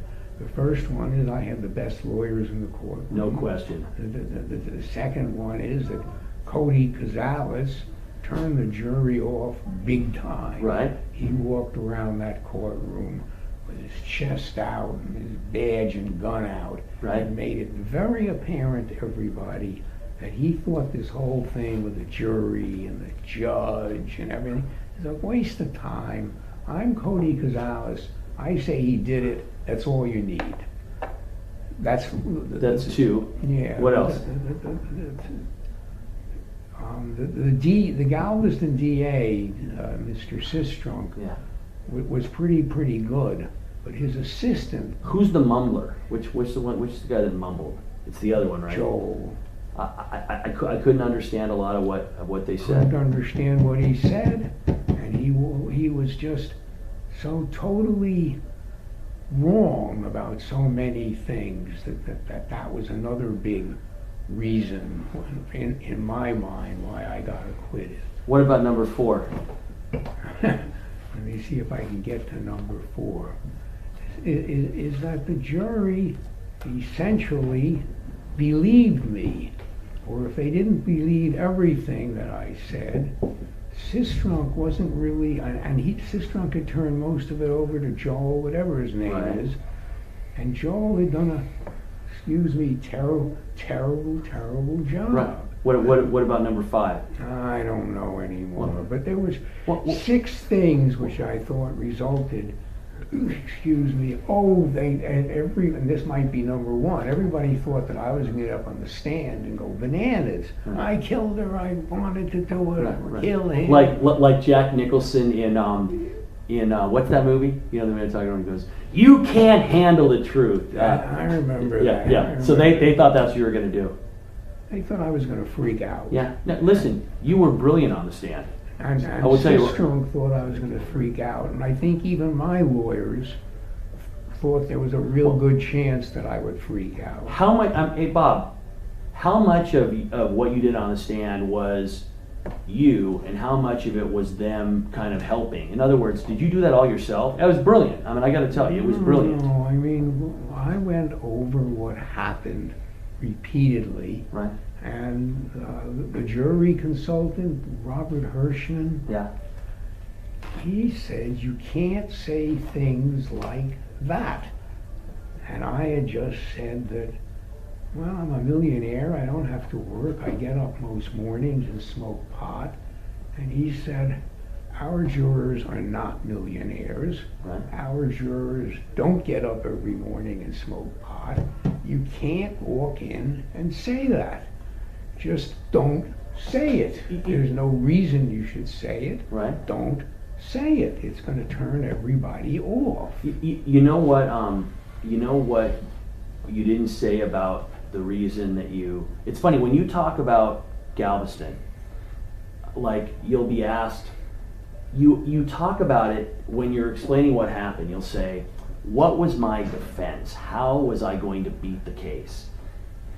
You don't. When you talk about it, you don't talk about it like this is what happened.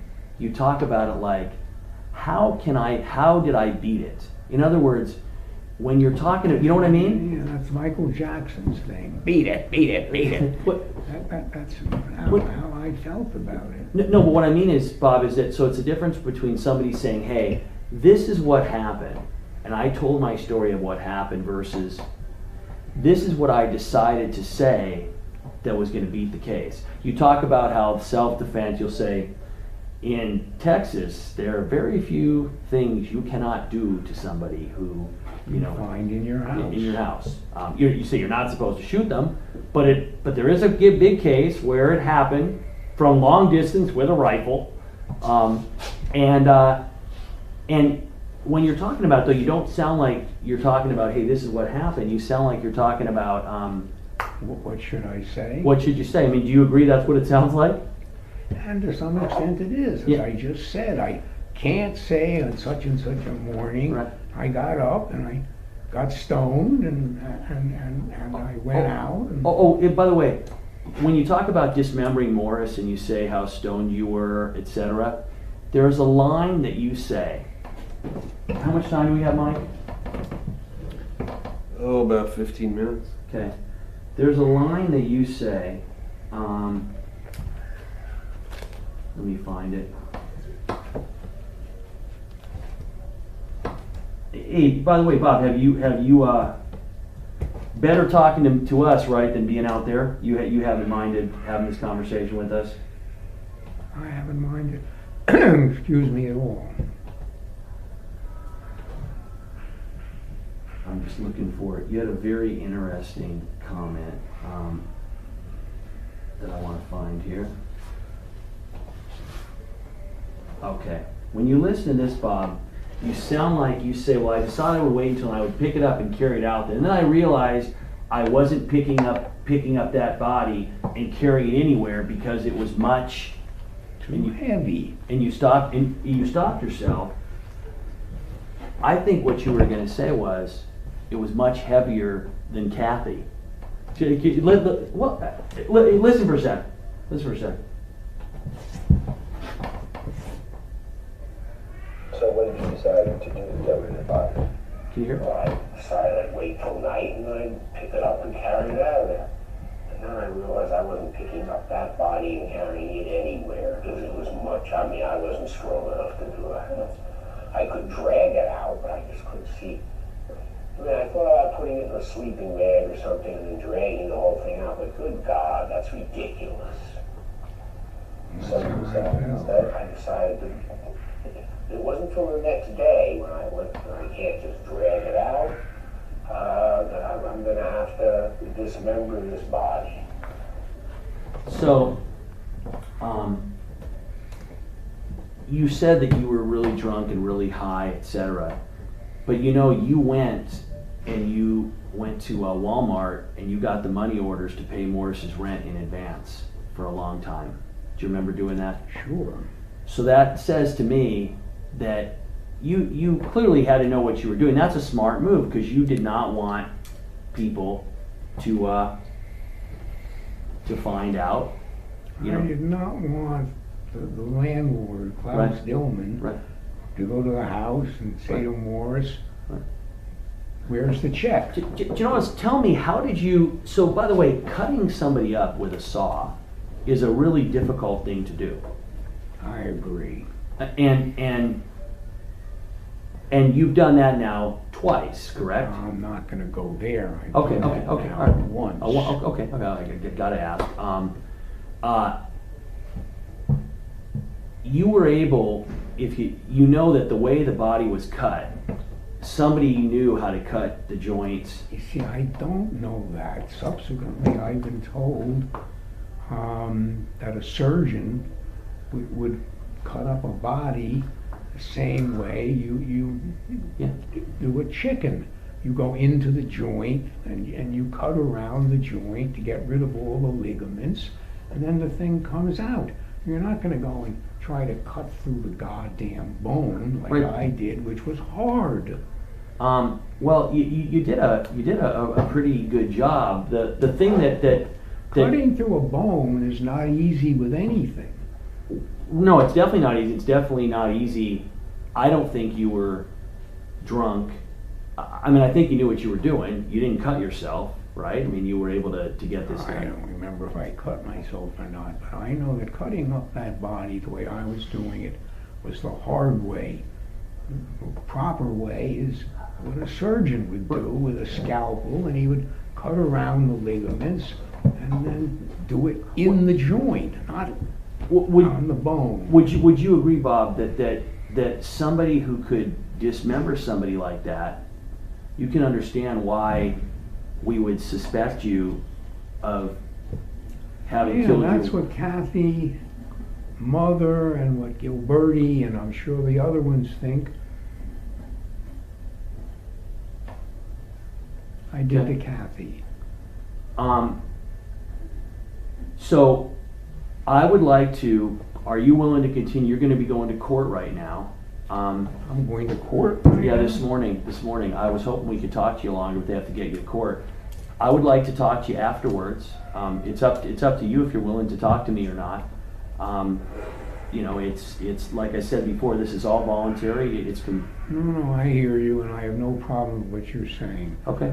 But what's going through my mind Sure. is, if I tell you what I know Okay. that answers your questions, what can you possibly do for me? Okay. I'll tell you what.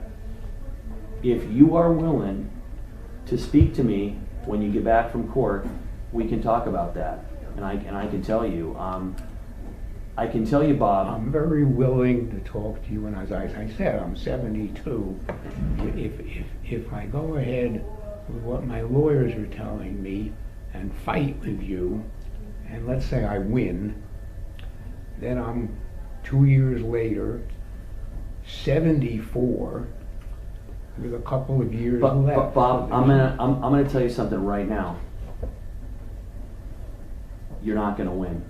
But I'm just saying, if from Right, my right, view, right, right. if I'm looking at the But- upside, what is the upside? Well, no, and I go to court Well, and I win, right. and I'm 74. No, it's and not healthy. there's I've got this same body. there's I know you can't give me a different body. no there's no upside. But even more than that, Bob, when what I think is important, and I honestly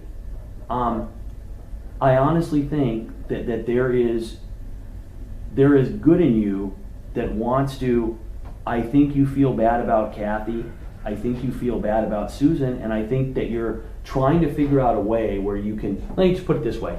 You would agree that there are some things today that you have not wanted to answer, and the reason you haven't wanted to answer them is because you don't want to incriminate yourself, right? I mean, is that a fair statement? Sure. Okay, so I would like to talk to you. You're going to go into court today. If you're probably going to, I'm sure though, but I don't know. This place, Louisiana, is weird. On Sunday, we don't go to court. We don't have court on Sundays in I had California. no idea Louisiana did, Yeah. but you're right. Yeah. Louisiana is very weird. So they're gonna bring you into court today, and what's gonna happen is tomorrow morning we are filing charges against you that will be we can't file them over the weekend. They're gonna be special circumstances charges. You will not be able to get. There'll be no bail. You agree? You've seen the. I can never understand how you can give somebody, you're going to charge a person with murder, and then you're going to give him bail. By the time you've got probable cause for murder, this person who you're going to give bail to, if they have the money, is going to split. And that's, you said, of course, there's a point where you go, Mark and Andrew ask you in essence, what were you planning to do? And you go, $250,000, I'm gone. And you put your arms. Yeah, like I'm dying to go back to Galveston so that Cody Cazales can take my glasses and take my shoes. That way I can walk around sightless and barefoot. No, I wasn't going to go back to the $250,000. You guys, or at least what I saw on the arrest warrant, was that you had said bail at $1 million. No. And I had said to the fellow, well, if I give you $1 million now, are you going to let me go? Yeah. And he said, no, we're charging you as a fugitive. I don't know why that says $1 million.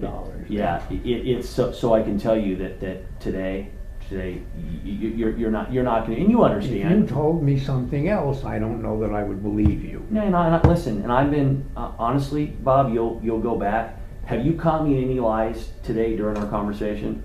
Have you seen any lies that I've said to you about anything? No, I'm not aware of any lies. I've tried to be honest. I will tell you that I've been doing these kinds of cases for many years, and do you know the reason why I win them? I haven't the faintest. Oh, no, I mean, you seem like you're probably No. a competent DA. That's not why I win. Why do you win them? I win because the guys that I'm prosecuting, they did it. It's a lot harder to win on the other side. What